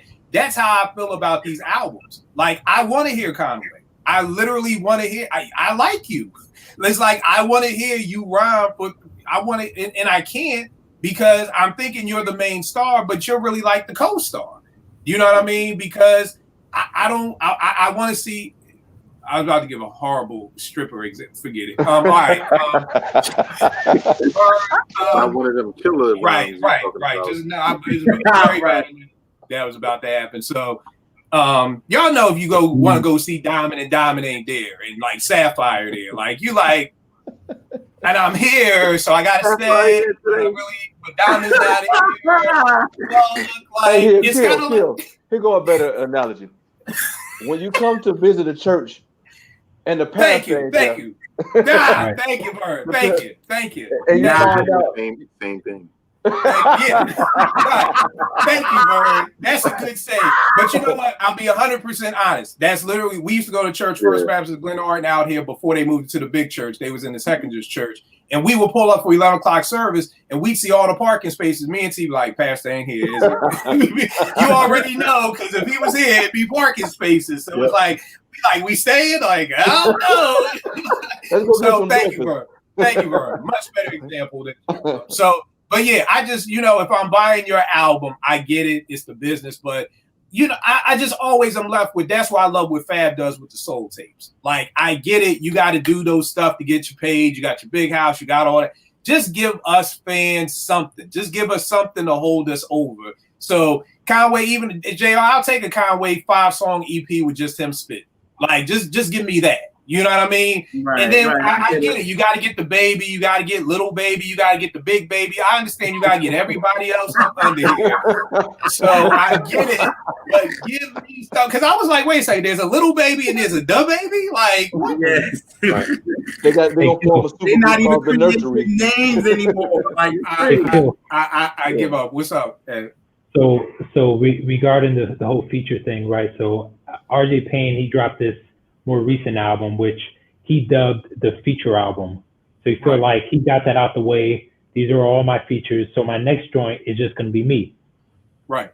And like I said, I don't mind that. What me and Vegas just did with Y'all Welcome, we brought friends. That was Vegas's concept of every song is going to have a feature. You know what I mean? So same thing like you said with RJ Payne. I don't mind that at all, but it's just I also want to see the skill, because it does take a skill to write 12 songs with 3 verses in each song. There's a certain skill to that. It's why a lot of rappers who are in groups don't have good solo careers, because you need to stay your ass in a group. Like, you were good at writing 116. There's a big difference between I got a Prize writing a 16 and then Prize trying to write a 48. Like, there's a big ass difference. You know what's funny is people, after this whole Logic thing, people have like dragged Joe in the mud over this, but Joe is that. Joe will write endlessly. He is so the average Joe Budden song is probably 7 minutes. Average. And he writes everything, and people are so dismissive of this talent that Joe's albums are trash. No, they're not. Actually, his pen is better than anybody you currently listen to. Like, you're dying on the hill that Logic is dope, but then you're going to dismiss and say, oh no, but I can't handle a Joe Budden album. Why? Because he's writing? Because he's actually making like a story happen? Because he's actually like, I don't know. I can't. Where one of my homeboys told me maybe about 2-3 years ago, I don't like Steph Curry. I was like, why? He was like, motherfucker, parents being in the stand, cheering that nigga on and shit. And I'm like, you're mad because his parents this is why he's loved and supported. So let's hate him. right. He's like That's he's why like, people hate on Steph. That's why they hate on his wife. Yo, Yeah. but, I mean, I'm just being real with you. Like, this is where we're living at, where somebody could be like, I don't like him because his parents be in the stand cheering him on and shit. Oh, you know what I mean? Nigga love on his wife and take care of his kids. They all in the same house. He whack. Yeah. You know, women don't like Aisha. She talking about keep your clothes on, bitch. You got one. I need to get me one. Like, yo, this is where we're at, y'all. This is where we're at. This is where we're at. I don't even know who's next. Ed, I don't even know who just went because we all just talking. Who got another one? Just who got another? I got one. This one's kind of weird, and it's just recently was like a big conversation on the TL. I can't really stand when people stick to these, like they coin an artist away and then they run with that, and like there's no turning back. So, for example, Rick Ross is the best beat picker of all time. I don't think so. Nas is the most terrible beat picker of all time. Again, I don't think so. Like it's just like I feel like I don't know if people are just like running with something they heard and now it's become a popular sort of story or a popular opinion to hold on to, so they just continue, you know, feeding into that. Or if they're just comparing projects to, say, Illmatic in Nas's case, or like, I would love to see fans compartmentalize every album as if it's the only album they've heard, so that they're listening with fresh ears and actually coming up with like a real opinion about that particular album. Not, oh, well, it's no Illmatic. There isn't going to be an Illmatic. There's never going to be another Illmatic. Like, get over it. Let's just get over it. Like, Nas doesn't pick bad beats. He's just as hit and miss as any other artist. But for some reason, we give other artists a pass. We crucify Nas for it. Rick Ross gives you the same album every single time, the same album, the same beats, but he's the best beat picker in the world. And then when you get into conversation, it's, well, he perfected that one beat. No, he's just giving you the same thing and you're too stupid to see it. Like, I don't know, like, get your ears checked. I don't know. I don't know if people are too stupid to see it or that's what they like. You know what I mean? Like, there are people who like the Fast and Furious. We all know what we're gonna get when the Fast and Furious comes on. I like the Fast and Furious. I don't go into the Fast and Furious thinking I'm about to see some great acting or I'm gonna see some amazing. I know because I just want to see cars. What y'all gonna do with a car this time? You gonna come out the submarine? Okay, bet I want to see that. So you have some people who just are like, you know what? I like what Ross gives. I'm with you. Fast and the Furious 1 through 28, same movie. Same movie every time, but they sell out. They have an audience. You know what I mean? But I totally agree with you saying, Porsche, because one of mine was, and it kind of ties into this a little bit, was that everyone has a platform. And what I mean by that is that there's no like step-up procedure. Like my man my old head, Shotty Lukeman, would talk about how he was growing up in Brooklyn in the 70s and the 80s. And he was like, yo, it was three brothers. And he was like, you had to be the dopest MC in your house before you could even step outside on your front stoop and call yourself an MC. Then you had to be the dopest MC in your neighborhood before you go to another neighborhood. Like it was like a graduation. It was like you going from first grade to second grade to third grade. And now everybody just has a platform. Like Veg, getting on at 889. My old head Vinny V, who had the show first, I'm interning, and he's like, Kill, I'm gonna leave the show to you. And then when I was leaving, I think Veg, how did you get the show? Did Kaz get like? I remember Kyle coming to me and saying, "What do you think about Veg?" I was like, "Hell yeah, Vegas hip hop. Like fuck yeah, like that's easy right there." You know what I mean? So there was a way to pass the baton, and to me, this ties into what you're saying because I feel like it's like people just do verbatim. So like you said, they hear Nas is the worst beat picker. That's what they go with. I think Nas picks horrible beats. I don't know if he's the worst. Maybe I don't know. But I understand what you're saying because one day I was in the barbershop and somebody was talking about basketball and I was like, yo, I heard that shit. Yo, motherfucker, that's the same thing Stephen A. Smith just said. Like, there are literally people who just regurgitate everything that they hear in order to have it. I was listening to a podcast once and this dude, literally everything he was saying about the song was off of another website. And it's almost like, how do you have a platform? You are literally reading verbatim off of Wikipedia. Yep. Like you can't have like that person would have been able to host Strictly Hip Hop because Vague would have been like, or Vague when you left the show to Ock, like there had to be so I get what you're saying, Porch, that just people like they hear something like, oh, that's the news of the day. Jay-Z's the best beat picker. Oh yeah, Jay-Z's the best beat picker. That's what we'll go with. Like here's the thing is that no one can explain what makes Rick Ross the best beat picker. When you say he gives you the same album, they're like, yeah, he does. Okay, so is he the best beat picker, or did he just pick one beat that you guys like and is just like literally reusing them and adding like one little note or one little this and, you know, like just tweaking it the slightest bit? Like, I just don't think that there's an understanding, because there's no way that an MC can have as many albums as Nas has and be consistently bad. Like you or good. There will be ups and downs. There will be slopes. There will be hills. There will be hits. There will be misses. It's just the way it is. Like, unfortunately, when artists are giving us albums that are 7 tracks and each track is 2 minutes, you have 14 minutes. Like, of course you're going to pull off good beats. Wait, you're only doing 14 minutes worth of anything. Like, I don't agree with it. I don't like it. I wish people would just get off this bandwagon of whatever is popular and just kind of create their own opinion. And everyone will say, well, yeah, I've heard Nas's beats and they do suck.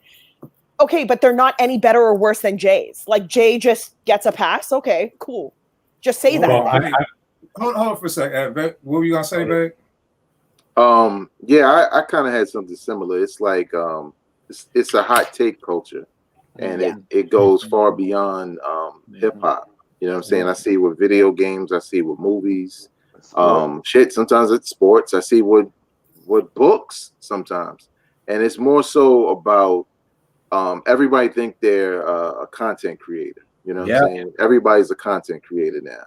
So everybody's looking at everyone who's getting rich off of content creation. And one thing that people know, if you make a video saying how much you hate something, your shit gonna blow up. You know what I'm saying? I used to see that like when I would do Strictly Hip Hop. This is before social media, where if I decided one night I was at Strictly Hip Hop and I had some Henny before I got there, and I felt like I was tired of niggas calling up saying, yo, you need to be playing more Dead Prez, I'm probably gonna open up the mic and tell you why.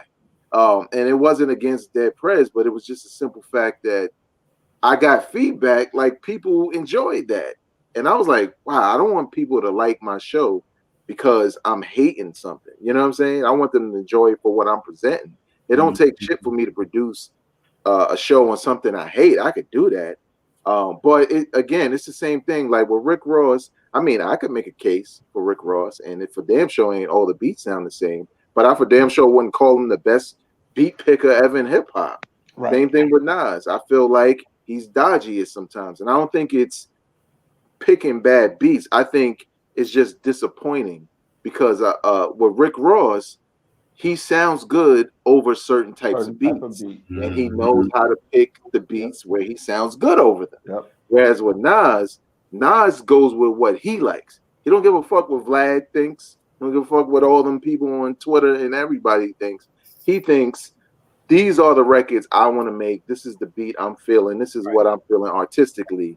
I'm going to make it. And for some of us, we're just disappointed because, because he sounds best over certain tracks, and some he just aren't able to pull off. But I give him the credit for not giving a shit because he really don't. So why would I give a shit? You know what I'm saying? So I think it's the high culture that's kind of making everything bad. So I want to tie into something that Vegas said, not necessarily about the Nas thing, but about when folks talk about what they don't like, it gets more hits or whatever. But I think it kind of ties into these YouTube album reviewers, right? And a lot of times, honestly, the end score, what did they rate it? Like that matters more than what they're actually saying to folks. So this clown Fantano, like, you know, I don't care what other genres he rates, but I feel like when he rates hip hop, you know, he's trash at it. But that's just me. But the thing is, like, I've seen a couple of his videos, all in the comments. They're like, oh, you better give this one 5 mics, you better give this one whatever. Like, when did the rating matter more than the content, like what you're actually saying? Like, you know, I know folks that they talk about albums and they don't even have to rate it. Like, what you know, what did the songs mean to you? You know what I mean? Like, what was the vibe of the album, the lyrical content, like, how was it, you know, how was it affecting you? You know, like all those aspects. But people just want to jump straight to the rating and then either, you know, take that to be like, oh yeah, my artist is the best, or such and such is trash. You know, it's crazy. It's a hot take culture. You know, I think one of y'all already said it, but it's a hot take culture. Vegas said it. Yeah, and I mean, I think at the end of the day, the hard part is just, again, everybody has a platform, you know, and that's what I miss. I miss where it would be like, there was only one hip hop show in Baltimore. Well, two, if you include Rap Attack at 92Q. So there was only 2 positions, and everybody was fighting. That's the only place you can get your voice heard. You know what I mean? Before the internet. Now everybody can have a YouTube channel. Everybody can have everything. One of the things that I hate is that there's no variety in the game anymore. You know what I mean? I think one of the things I loved about 88, there was everything. You know, I had NWA if I felt like saying fuck the police. I had Salt and Pepper and Kid and Play if I want some PG-13 hip hop. I had some EPMD over here. There's just none of that anymore. You know what I mean? And I think that that's something that, you know, I miss, because even with you know, with that the new Cardi B and Meg song, you know, T is like, yo, are there any other female rappers out here but them? And I'm like, I mean, you got shit, I forgot her name. Rhapsody. You know what I mean? Like that. That's all you got. Like, that's all you could throw. You know what I mean? Like, well, you got Rhapsody. You know? I mean, Noir dropped the album of the year candidate, in my opinion, with Apollo Brown. That album, cool. She just don't speak. She don't speak to me like that. But I mean, I'm not saying she's whack, but she just doesn't speak to me like that. Yeah, I think that in people, because they bring up No Name and some other folks, but they ain't being pushed like. Right. Yeah. So they there, but they ain't being pushed like that. Right. And I think the hard part too is, and even in that video, the chick Miss Mulatto was in it. And a couple of years ago, like, me and Nate would watch, Jermaine Dupri had a little, you know, American Idol type show for rappers, and Miss Mulatto was on it. Shorty wrote her own rhymes, had the ill pen game, was all about spitting. And then some of my teens was showing me Miss Mulatto. Now she doing the whole Meg Thee Stallion thing. You know what I mean? And her tongue all out, stripping, everything like that, all the music nasty. And I'm just like, wow, like, even the people with the ill pen who could spit got to go that route if you want to get on. You know what I mean? Yeah. And it's like, that's the part that's kind of frustrating, that, yo, let everybody have their shot. But again, I understand the whole business side of it. The record labels, we don't even have record labels no more. That's another thing that I hate. Like, I used to love the fact that I knew on Jive Records was Tribe, it was BDP, it was Jazzy Jeff and Will, you know, Tommy Boy had Naughty by Nature, De La Soul, you know, Queen Latifah. Like, you knew you had Loud Records with the Alcoholics. Like, you knew record labels. Like, I don't even know who has a record label anymore. You know, like, outside of Conway and them being on Shady, I don't know anything anymore. But the problem is now nobody's gonna, and the few that are out there, nobody's, if that Meg Thee Stallion is what's selling, they're not gonna take a chance on a Shay Noir, or they're not gonna take a chance with a No Name, because we need these big residuals coming in. Whether you like that WAP or not, it's all people are talking about. You know, and that's going back to Luke and the 2 Live Crew days. Hey, any publicity is good publicity, whether it's negative, whether it's positive, as long as you talking about it, you know, it's still good. You got people talking about that song more than they've talked about albums that have come out this year. You know what I mean? So that's crazy too. Anybody got anything else? Any more hate in there? What you got, Vern? The idiotic need, mainly in hip hop, to boast about how they started some insignificant trend. Niggas wasn't wearing green socks with a blue hat till we came out with it. We had our right pants leg up and our left shirt sleeve up. So, but I mean, people be ready to die on a hill about those type of things. They started some trends that have absolutely nothing to do with music. So I don't care. I hate that. I hear you. I hear you. JR, what you got? I was gonna say that too. I think it also is respect of our older artists too that I don't like with these new artists. Like they feel like they were the ones to come out and start this trend, and it's like, are you serious? Like, I don't care if the barbs come at me, but like Nicki act like she came out and created this lane for these girls, and I'm like, really? That's why I respect what Cardi did in her interview. She was like, yo, Lil' Kim is the chick that I was looking up to. Like, but Nicki, that's a whole big thing. But I just feel like it's no respect with our older artists, and I don't think that's cool. Who was the R&B boy who said something about Keith Sweat? I think him and Keith Sweat squashed. Oh, you talking about the dude that try to run all day, that want to run all day and can't sing worth a lick? You talking about Jacquees? And we can't even think of his name. We couldn't find it. Yeah, y'all couldn't even think of it. Exactly. Yeah. Y'all know more about him beefing with Keith Sweat. He said he's the king of R&B. Okay. And then somebody said something like about Keith Sweat, and he was like, Keith who or something? Or he just, that was his claim, and then Keith got mad. They were asking Keith Sweat how he felt about what they was asking him about the king of R&B stuff. And Jacquees ran in the interview and said, I'm the king of R&B now. And Keith Sweat was about to really get Harlem on dude, but he was like, I'm gonna let this little nigga ride because he wilding right now. Like, don't disrespect me like that. And then everybody had to come, and then Jacquees came back and act like he apologized and like, oh, I'm sorry for this. And it's like, y'all mad disrespectful, yo. That's what be bothering me about these dudes. Like, you go in an interview, they weren't even talking to you, and you want to talk about King. I ain't even putting you in no R&B mess. Like, but here's the thing, yo. What song has he made? Bruh, I couldn't tell you because they all the same to me. Like, I can't. He always Jacquees and Jay Holiday, LMA joint. He always tried to do a better version of her songs. Okay. Yeah. Here's the thing. Here's a question. Why do you think that is? Why does this new generation? I felt like our generation of hip hop, they respected the elders. You know what I mean? You would never see Tribe saying something disrespectful about Run DMC, or you would never see Run DMC saying something disrespectful about the Treacherous Three. Why is it this generation doesn't care? What are you gonna say, Brian? Vague. Do you remember when you first got into a studio? It was like the golden gates opened up. There's a low entry of access now. Anybody with a laptop is a rapper, and put it out. So there's no, why do I need to? Because you remember, Kill, you had to carry the records first. Right. Then you had to be this, like the progression you were talking about. Then, oh, that's Kane's record carrier dude. Okay, then by the next tour, he did an opener. He was the beatboxer. Then he did a verse. Then he grew, and in doing that, that's kind of like being in the choir. You cut your teeth. You learn how to rock a show. You know how to do all that. But all those steps have been skipped.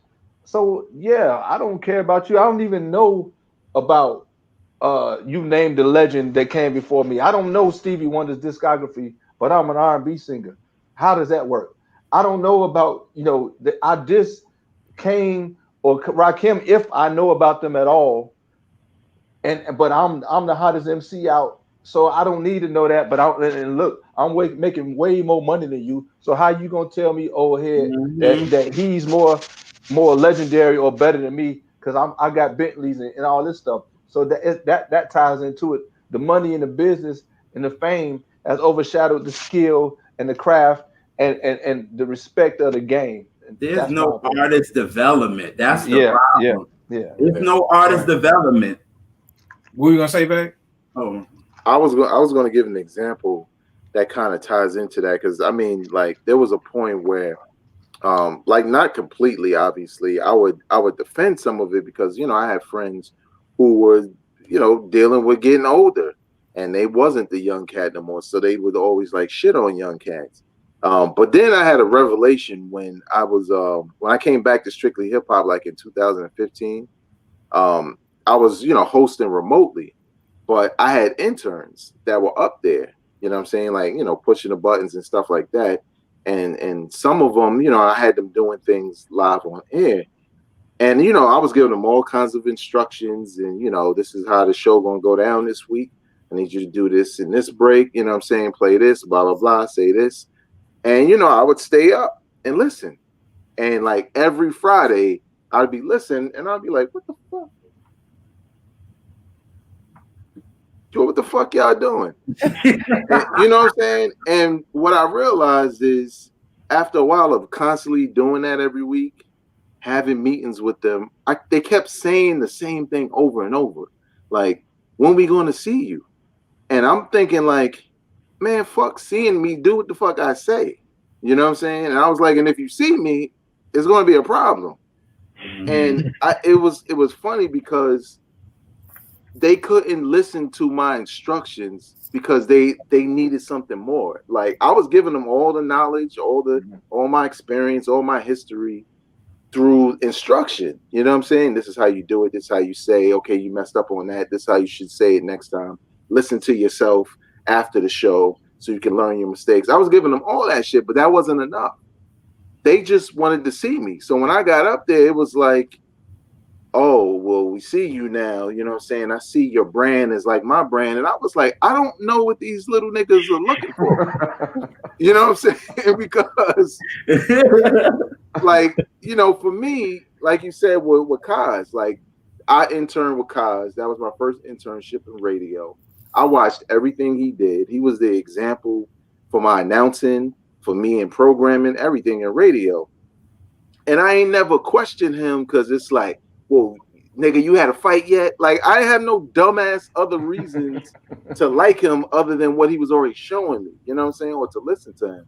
So I think with their generation, they have a evaluation process with music, with people. It kind of speaks on, like Vern said earlier, about, liking someone's brand more than their actual music. You know what I'm saying? Like, the fact that Westside Gunn is putting out a lot of music makes him extremely popular with some.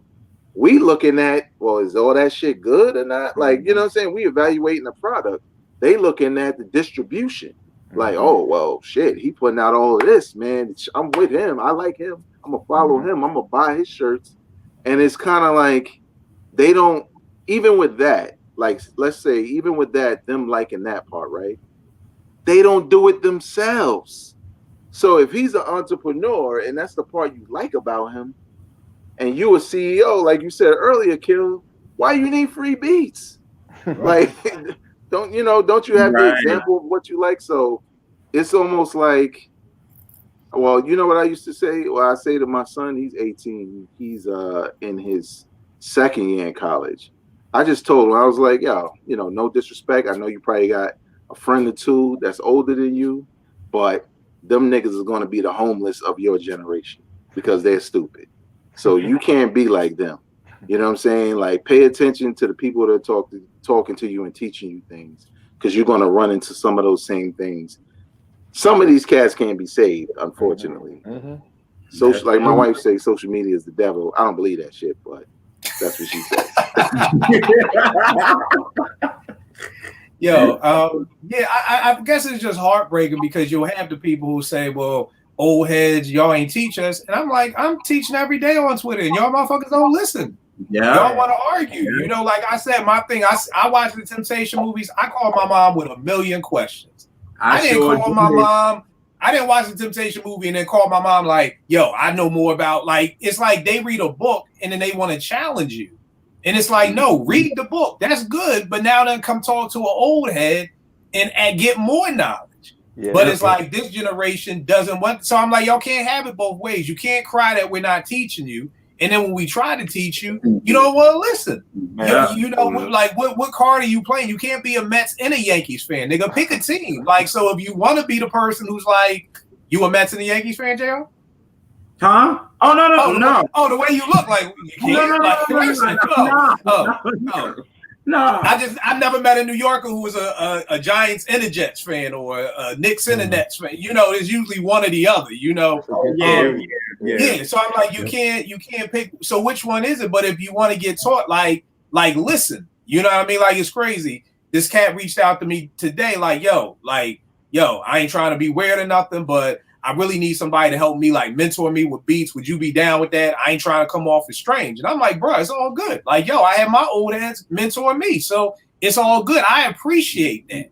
And I wish more young people would do that, but they're not going to do that. You know what I mean? And I think that just bothers me through all the hate that we talked about. I think that one, JR, is the one that really gets under my skin. Cause it's like, how can you not respect, even if you don't like them?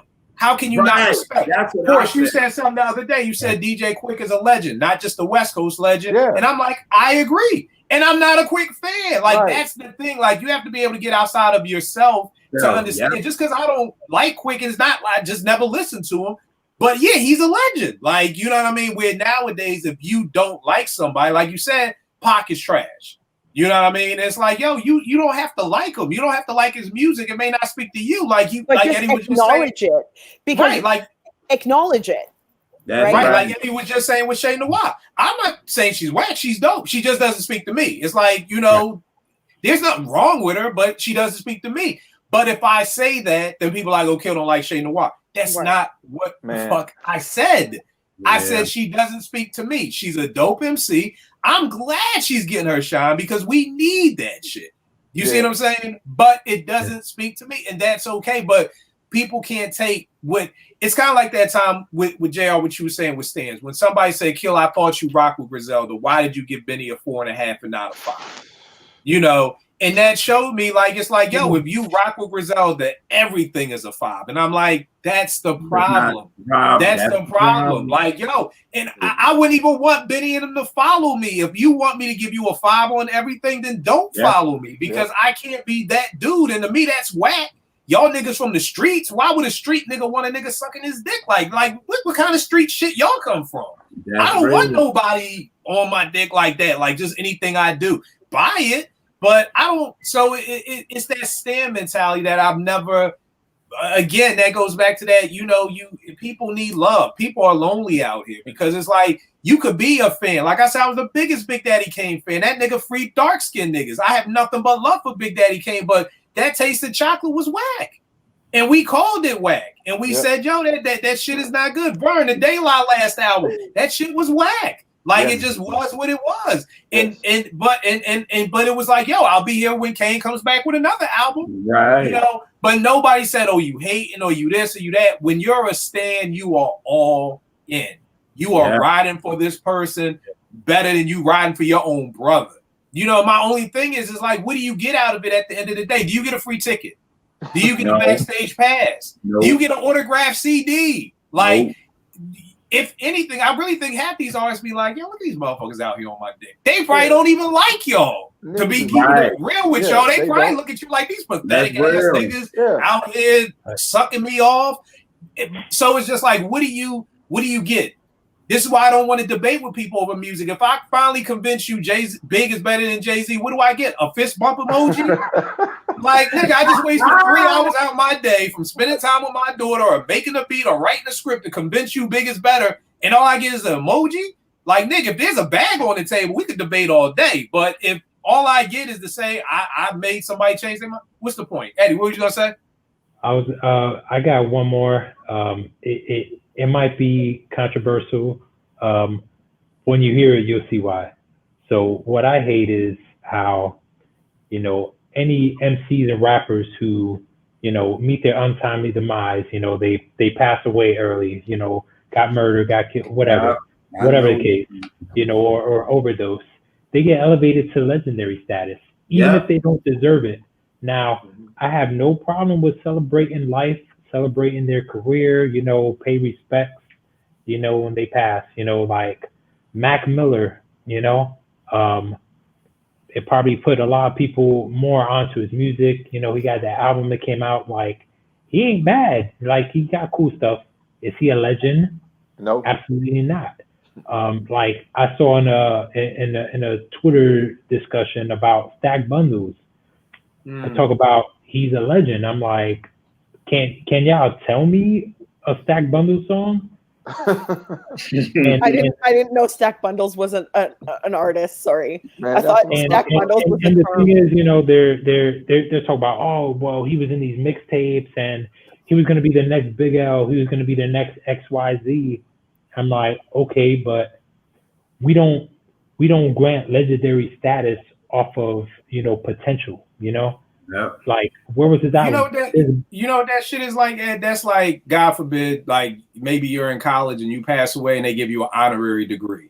Like, I feel like that's what happens. Like, you're getting the honorary. It's an honorary legend status. It's not deserved, or like, you know, when like Bill Cosby, wrong person. I don't know. Somebody comes and speaks at your school and they give them an honorary degree, you know, from Puff your Daddy. school. Like, Puffy yeah, got like Puff will a come. PhD, an honorary PhD, and people are out here.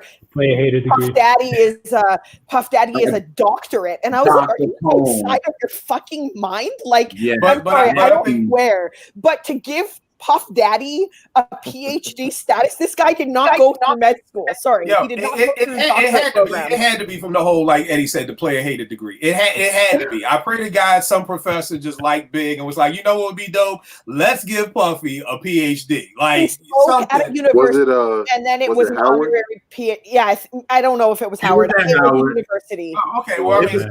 alma mater, And so then I'm- he was given an honorary PhD, and Right. then everybody ran with this. Oh, Puff Daddy's the first rapper to get a PhD. He doesn't have a PhD. Stop dismissing But- and but- Actually, that would be Chubb Rock. He There you actually go. has a Okay. PhD. Well, see, but it's one that's earned. So I think, Ed, what you're talking about is the honorary degree. They're getting the honorary legend because at the end of the day, if you're you know what it is? It's like putting Len Bias in the Hall of Fame. Like, all I know is Len Bias, supposedly he would have killed Jordan and everything would have been, but we don't know. So we can't put him in the Hall of Fame because we don't know what he would have done. But if you talk, especially you come out here in the DMV with me, yo, people will, and you meet somebody who's 48 or older, yo, you Len Bias would have been better than LeBron, Kobe, and Mike all put together. But I'm like, can we give him the Hall because we never saw him play? Mhm. You know, so Right. I Well, think that's what happened. Are we Well, gonna say that? Len Bias, well, not Len Bias, but the only thing with the Hall of Fame as far as basketball, it's a basketball Hall of College, Fame, not yeah, NBA. yeah, Right, yeah, right, yeah, right. yeah. Right, He right, could right. So I'm possibly sorry. still get Right. in. Yeah, you're right. You know what I I'm saying? apologize. I mean, like if there was the NBA Hall of Fame, you're right. Yeah. Like, but it's like those the things. Like, you know, is Len Bias a legend? He's a college legend, but not an NBA legend. And the last thing I got, Ed, from something you kind of sparked on with that, I put this on the timeline. Ed, is anybody else concerned with all these young MCs getting killed? Like, I Yeah. swear, That at was least on my once a list. month, Yeah. at least once a month, some MC is getting killed, and I'm like, is nobody else seeing this shit? Like, are we just? I'll never forget. I was in my teen center in this neighborhood called Simple City, and my girls were playing spades. They was like, "Yeah, you know, such got killed last night." They was like, "Oh, that's fucked up. How many books you got?" And I was like, "Hold up, wait. One of y'all friends got killed, and y'all, and they just." It's just what happens, killed. It's just what happens out here. You know, the name of the hood is nicknamed Simple City. You know what I mean? So, but I feel like that's what's happening. Like, it was like Pop Smoke got, like, literally, my guilty pleasures media takeout. I swear to God, at least once a week, a rapper gets shot or killed. Like, literally. And I'm like, yo, this isn't alarming to anybody else. Like, we lost Pop. We lost Pac in a year, and then like next year we lost Big, and then we may have taken 5 years off before another rapper got murdered. Yeah. But I'm like, y'all are getting murdered every single month, and nobody's learning. Nobody is learning that yo, the whole thing with Pop Smoke, yo, you put the address out on Instagram. Your man did that by mistake. That showed where you was at. That's how they like. Again, like this is what I had to teach my kids about because they would get on Instagram and tell the neighborhoods that they beefing with, yo, we right here on the basketball court, come see us. But then 20 minutes later, they leave, and my kids are now out on the basketball court, and the people now coming to shoot they just shooting. So I'm like, yo, y'all got to stop with this, you know, like this social media hoopla. But I'm just very concerned because I mean, I don't know these rappers, but I don't want to see anybody die. You know, I don't want to see anybody get murdered, and it's just like. Y'all are whatever way y'all are moving, it's wrong. I can tell you that. I don't know how you're moving, but you're doing it wrong because y'all don't need to be dying every month. What you gonna say, Bag? I was gonna say that was on my list. That's kind of like, I mean, it's obviously not unique to, but in some ways it is, drill rap, because all right, I'm like old. What is drill rap? It's another it's a long story, but it's a certain type of rap like that Chief Keef and them dudes popularized in Chicago. All right, like Pop Smoke. Pop Smoke is also a drill rapper, yeah. Like that similar sound with the beats and the way they rhyme. Yeah, exactly. Okay. And I think it also got big in the UK, but like now it's like New York is kind of got a lot of rappers that does it, like Pop Smoke and this other dude who people thought he was dead last weekend. Fabio Foreign, I think that's his name. That was like all on Twitter, and the only his rap name is 5-Year-Old Foreign. Something like that. I don't know. Hey, look, Kill, I don't talk trash because the minute I saw Snoop Doggy Dogg on a cassette, I was like, who the fuck is this? You know what I'm saying? Of course, when I heard it, I was like, oh, Deep Cover's dope. But I try to stay away from names because Stove Guy Cooks. I mean, yeah. Exactly. But like a couple of times, I went down that YouTube rabbit hole just to try to understand, okay, what's the drill, scene about and all of that. And it's terrifying, to be honest, because like you said, not only are these cats dying all the time, they're rapping about each other even after they get murdered. Sometimes that's like I make a record about Eddie saying, my gang is this and that.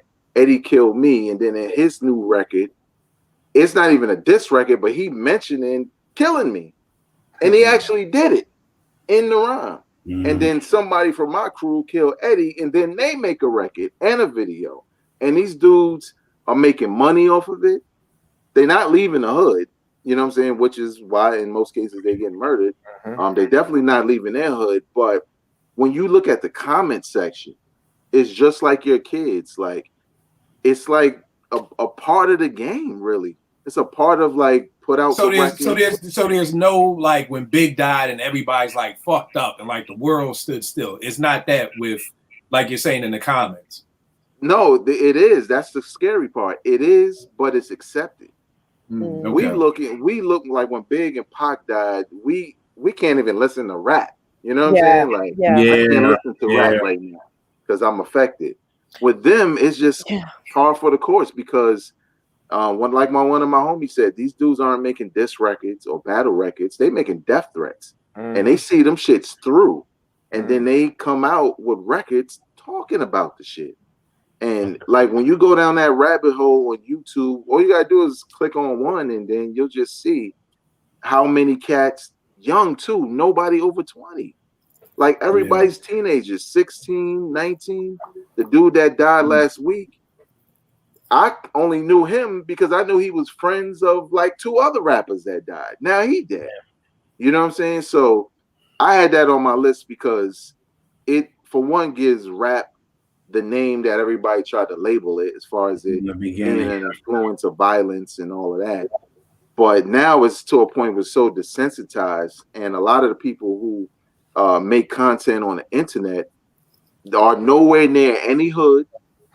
There's been no scrapes, no scraps, no nothing, and they're reporting on it, and they're getting. I look at their subscribers, and they got 100,000 subscribers, and it's all surrounding death and rap, and it's like Lupe Fiasco recently talked about it. He said he loved drill rap, but we need to talk about what's going on because this is too much. All these rappers are dying, so that's definitely one thing I hate. There was this T to God. I know Kill's been talking about him. He's from Chicago. On his latest album, I Am God, he had a couple of songs talking about that, but from a different perspective. He had one joint where it was More Than Drill Music or some. I think that was the title, More Than Drill Music. And he had another song talking about just come home safe. Basically, there's so much violence in Chicago that it's a miracle if you just come home safe, basically. Yo, let me tell you something about Chicago. I was supposed to go to Chicago this summer. Anytime I go anywhere, I'm like, take me to the hood.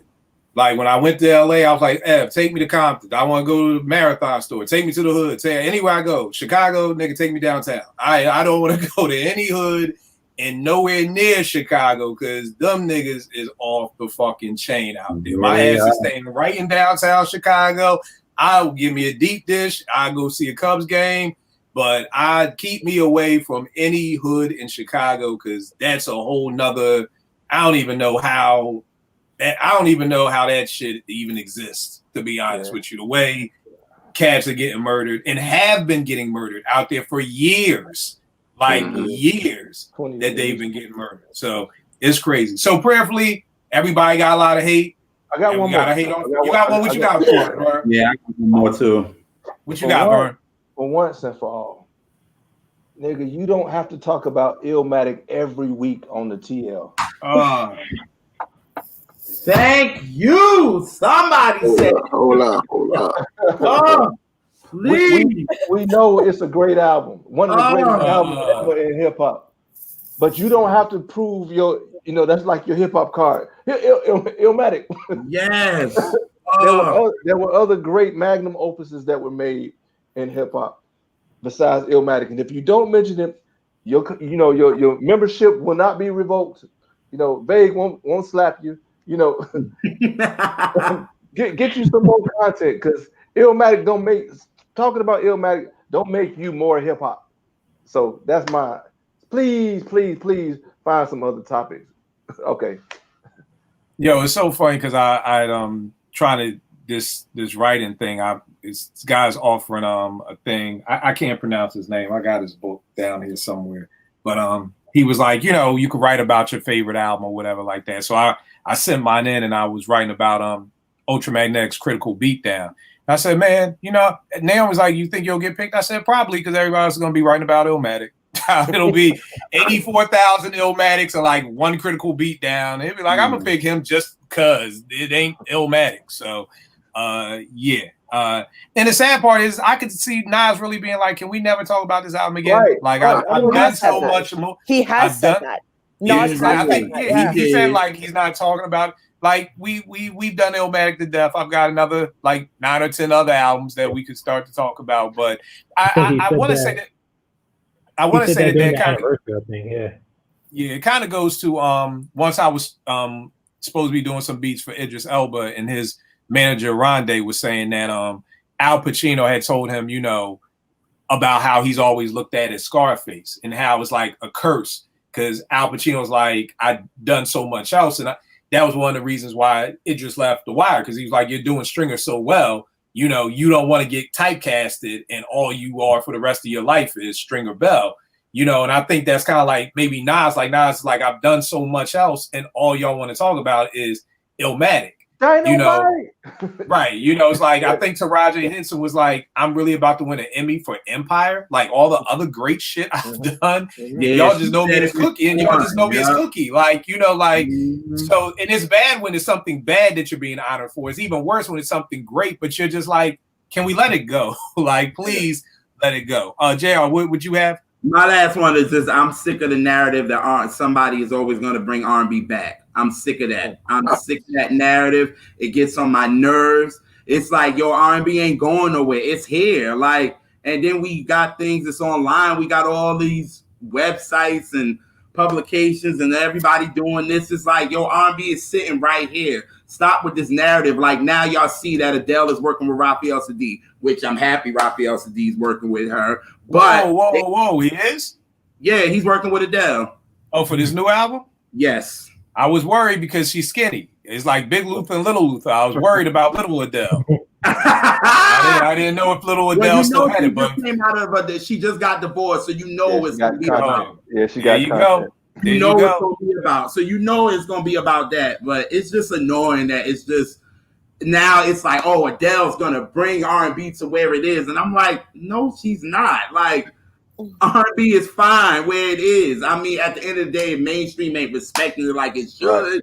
But at the end of the day, it's out here. Like you said, like Vern just talked about Layla's last album. Like that joint is dope. Like, and I'm like, you got all these artists. Lettucey's about to come out. PJ Morton's about to come out. Tony's about to come out. All these new all these artists. You got the new artist Lucky Day and all these people that's coming out, but they swear it's like this person's gonna bring it back because Tyrese tried to take that route, and we see what happened to him. But I'm just sick of that narrative. And then or like hip hop, it's like this mainstream is saying, "Oh, this person is gonna make hip hop bigger than what it is." It's like, come on already with this narrative, yo. Like, chill. Bring it back, New York rap. Right. Yeah, that was the other one with Saigon and Pat Poose was going to bring back New York. And the last thing I do, I hate that there's no love songs in R&B like that. I hate that. I ask my teens, why are you making that face, JR? Because I just said that R&B is, and you said there's no love song. Well, this is what I'm talking about. Here's the difference of what I'm talking about. Okay. With strictly hip hop, Bag, and maybe you feel the same way. I learned that there's underground hip hop and then there's underground hip hop. Like, okay. You know what I mean? Right. So what I mean by that is like you are underground, or you are going to dig through the catacombs of the vaults of SoundCloud and Bandcamp to pull from these people. I'm just talking about when Naomi's over here with her friends before COVID and they're listening to music and it's like there's no love. So that's what I'm talking about. That like you know, even the underground, but yeah, because I know it's still there, but I'm just not digging in the crates that deep. Like they let me hear some dude the other day. I'm like, play something you like, and she's playing for me coming from the dentist, and she's like, so what you think? I was like, I like the beats, but does he have to blow your back out every album? Like every song, does he have to blow your back out and get high? Like, is there anything else he does on this album? You see how everybody be retweeting on the timeline how they saying like in videos you ain't got dudes like singing in the rain no more. I just need you to sing about something else besides fucking somebody's daughter. Like that's all I'm asking for, and blowing her back out. Like if you want to do that one song, I got you. I feel you. But maybe the next song, are you going to take her on a date, or is there any love? And that's the balance that we're missing. Yeah. That's left because the rain, the moon, the stars, and the mountain. Like Deion Cole said, I give you this dick. That's all I got right now in 2020. I ain't got no stars, no moon, no date, no nothing. I got one thing, girl, and it's gonna blow your back out. But that's my problem. And I always joke. Well, it's not a joke. What's Naomi gonna get married to? Now, Nay is different because Nay knows old school R&B. This chick is running around the house singing off of My Life. But I'm just talking about for that 14-year-old now, when she gets married in say 10 years, outside that damn Daniel Caesar song, because that's all anybody ever brings up. Yeah. Outside that, like he's gonna make so much money in royalties off of that song because that's literally the bare minimum of wedding songs that you can get married to is that Daniel Caesar and her song. Yeah. But outside that, like, where is something about love? Where is something about I want to be with you? Even what people always say, and people be like, and this is what lets me know the youth don't know because they're like, oh hell, what about Jodeci? All them niggas. I'm like, nigga, forever my lady.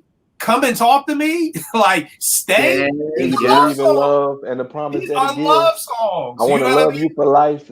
Right, I want to love you for life. Yeah. Like the video is a wedding. Like so, even the Bad Boys had songs that were about love. You know, BBD. When will I see you smile again? You know what I mean? Like then, like you said, it's something about In the Rain, man. I'll never forget, man. I used to love driving my car in the rain because it just reminded me of Keith Sweat. I ain't have a Benz, I had a Corolla. Mm-hmm. But when I saw Keith pull up with the Benz with the windshield, I was like, something nice about driving in the rain with a young lady next to you. You know, you're right. You ain't got them driving in the rain. So all that to just say is I would love to have somebody sing about love because, again, this is affecting my kids. This is affecting our teens. It is making a good kid who's at home, listen to Meg Thee Stallion, and she's like, yeah, choke me, spit in my mouth, do all this shit. And the guy's like, I don't want to spit in your mouth, you know? But then, like, I didn't even know that was kid. Yo, you're gonna have a really nice kid, a really nice son, and he's gonna be with this girl. She's gonna be like, nigga, spit in my mouth and choke me. He's gonna like, but I don't want to. And then the next day at school, he's gonna be gay and he's gonna be whack. So then he's gonna have to choke you and spit in your mouth and beat you. And after you do that a couple of times, now it's like, now you gotta go to college and you spit in people's mouth. And after a while, we have, degraded making love that I'm gonna spit in your mouth, I'm gonna choke you, and I'm gonna beat you. Like this is like that's gonna be the wedding song. I'm gonna be that nigga at the wedding. when they put that joint on, I'm just gonna rip the whole Serato off the fucking stage. Yo, like, this ain't a wedding song, goddamn. Yo, like seriously, somebody, there's gonna be a virgin, and she's gonna be expecting to be made love to, and she's gonna get a nigga who wants to spit in her mouth, choke her, and beat her. Okay, so I'm just telling all you people out there, we always want to talk to the girls. I need y'all out there with sons. Talk to your sons. Yes. No choking, y'all. No choking, no choking. No spitting in the mouth, spit on the floor, spit on the ground, the cement. That's what we did for years. Okay. And no beating. No physically harming. Like literally, this 3 years ago, I'm sitting around the table with my teens. One of my girls like, yeah, when he choked me. I was like, hold on, he choked you? She was like, yeah, he choked me. And I was like, where this nigga at? So we go get him. She was like, what you talking about? Like, I like that. I was like, oh, you like being choked. Wow. And then just people around the table was like, yeah, I like getting choked too. And I was like, wait, time out. Well, I'm sorry. Like, y'all like getting choked? Then one of my good boys was like, yeah, Miss Kel, I be choking them too. I'm like, what the fuck? You choking? Y'all are out here. So I said, if I'm walking down the street and I see you getting choked, I don't need to stop because this is foreplay, right? My God. This is getting you ready for later on. So I just know I don't want to pull over and try to, I'm 46. I don't want to get jumped by these young niggas trying to save your life. And y'all doing some role play right now. Like, let me know, And then she was like, yeah, choke me for about 5-6 seconds. Anything after that, that's when we going too far now. You got a time limit on the choke before it becomes sexual under 8 seconds, but over 8 seconds is violent. Like, like WWE, the ref gonna come in and like. Again, no. And I'm telling y'all this. I share this with folk because I understand the average parent doesn't know what the fuck is going on in the hood. If you go to your job every day, you have no idea what your kids are talking about. You probably go to school, parent-teacher night. I'm trying to let people know that your kids are getting choked. You may have a choker, you may have a chokey, but somebody's getting choked. So I'm begging y'all, talk to your kids. Listen to Meg Thee Stallion, because your kids have heard whack. Please. So many people on the timeline be like, my daughter ain't listening to that. My nigga, trust me, okay? Trust in God. Your daughter has heard whack. Please. I hate to break it to you, my nigga. If your daughter has AirPods, she's heard it. Fuck if your daughter got AirPods. If you have Wi-Fi, she's heard it. Yeah. Okay? So please talk to you. Listen to this shit with your kids. Talk to them. Because here's the thing. The music ain't going nowhere. It's not going anywhere. So all we can do as parents is step up our parenting game to where it needs to be, because right now, and again, if y'all don't believe me, you think I'm exaggerating, come on down 2500 Pomeroy Road, Southeast DC, 200-220. I'm there all the time. Come out and see what effect this music and all this shit is having on our kids. What are you gonna say, and Mark? That's what I was gonna say. I hate the fact we are all 40 something, whatever. When C. Dolores Tucker came out, we was like, get out of here. Brother, we gotta admit that 30 or 40 years of listening to certain things over and over and over and over and over and over again has affected and will affect the way people react. To your point, you just told me about your kids either choking or being choked. Where did they read that in a book? Nah, they heard that on the song, and they reacted beyond it. I'm not blaming all music by itself. There's a role of parenting, but we also know that parents ain't parenting. Some parents, 24 years old, still at the club or whatever with teenagers. So it does have an effect. Let's be honest about it and do something about it. Come down to Kill Center and help them out. Get more involved or whatever. I ain't talking about censorship, but let's not be naive and stick our head in the sand and say, okay, that ain't gonna have an effect. It does, and it will. And like I tell folk all the time, because I hear it every day on the TL. Kill, when I come to DC, I'm gonna come to your center. Here's a good point, y'all. Wherever the fuck you live, there's a hood. There is a hood somewhere, and there's a teen center in that hood. You ain't got to wait to come to DC. I'm like the pastor. You ain't got to join my church. Just go to somebody's church. You ain't got to come to my teen center. Go to somebody's teen center if you think that. And again, I was going through my old rhyme book, and I this is so shocking to me. I have a song called, if you can see it, it's called Bitch Killer. Okay? I can't believe I wrote a song called Bitch Killer. And it's Killa. It ain't even killer. It's literally killer. Oh, I'm the furthest. Yeah, I'm the furthest.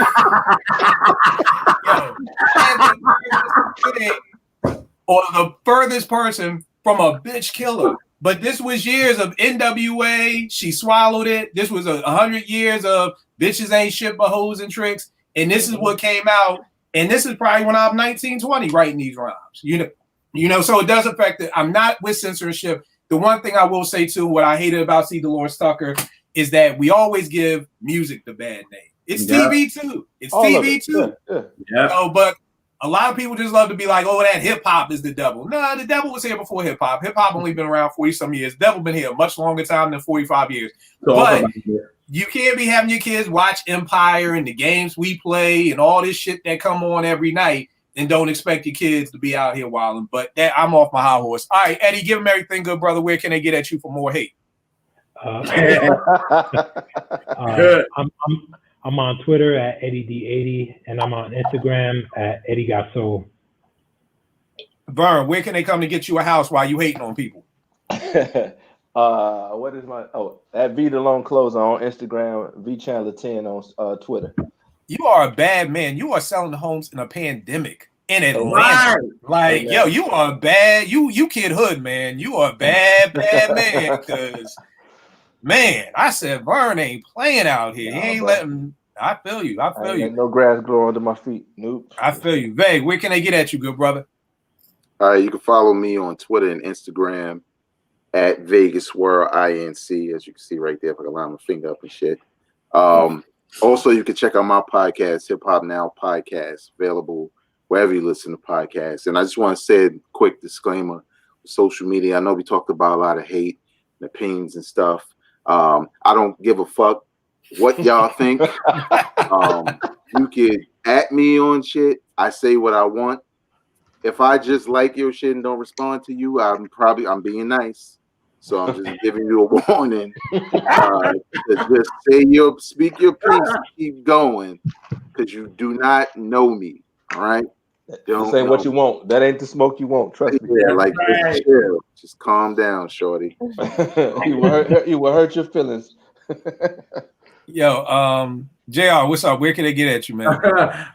JR's World of Soul on Instagram, and Music Soul Nick on Twitter. On Mondays on my show, I do current R&B bangers, and on Tuesday, me and Elise do R&B representatives, where we talk about R&B for real. So on Tuesday, we're doing a show on Stevie Wonder. Like we're doing album cuts, no hits. So we're gonna do album cuts. So this is gonna be dope. So Nice.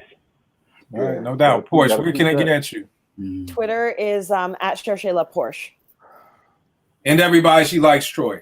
Easy. We're gonna keep this as simple as possible. This is like She the likes Troy. running joke of the entire because I don't understand how niggas still fuck up. It's simple. But Kill Apartment 5B on Twitter, and loves Troy, hates Drake. You stay in that pocket right there. It ain't that hard of a pocket to get out of. Right. Stay right there and you're good. Kill Apartment 5B on Twitter, 889 on Instagram. We'll make beats for food. I think we've gotten all the hate out, prayerfully so. Yeah, we did. We're all old, so it'll come on the timeline anyway. But prayerfully, we entertain y'all and talk to your kids. Because seriously, one of them is a choker and one is a chokey, or will be. So, like my pastor always used to say, maybe I'm not talking to you right now, but if you live long enough, this sermon will be for you. So, choker, chokey, you don't want either or. So. Hey, Kill. Be a father to your child. There you go. Bang them out, Bird. Bang them out with the saxophone. Take us out with the sax.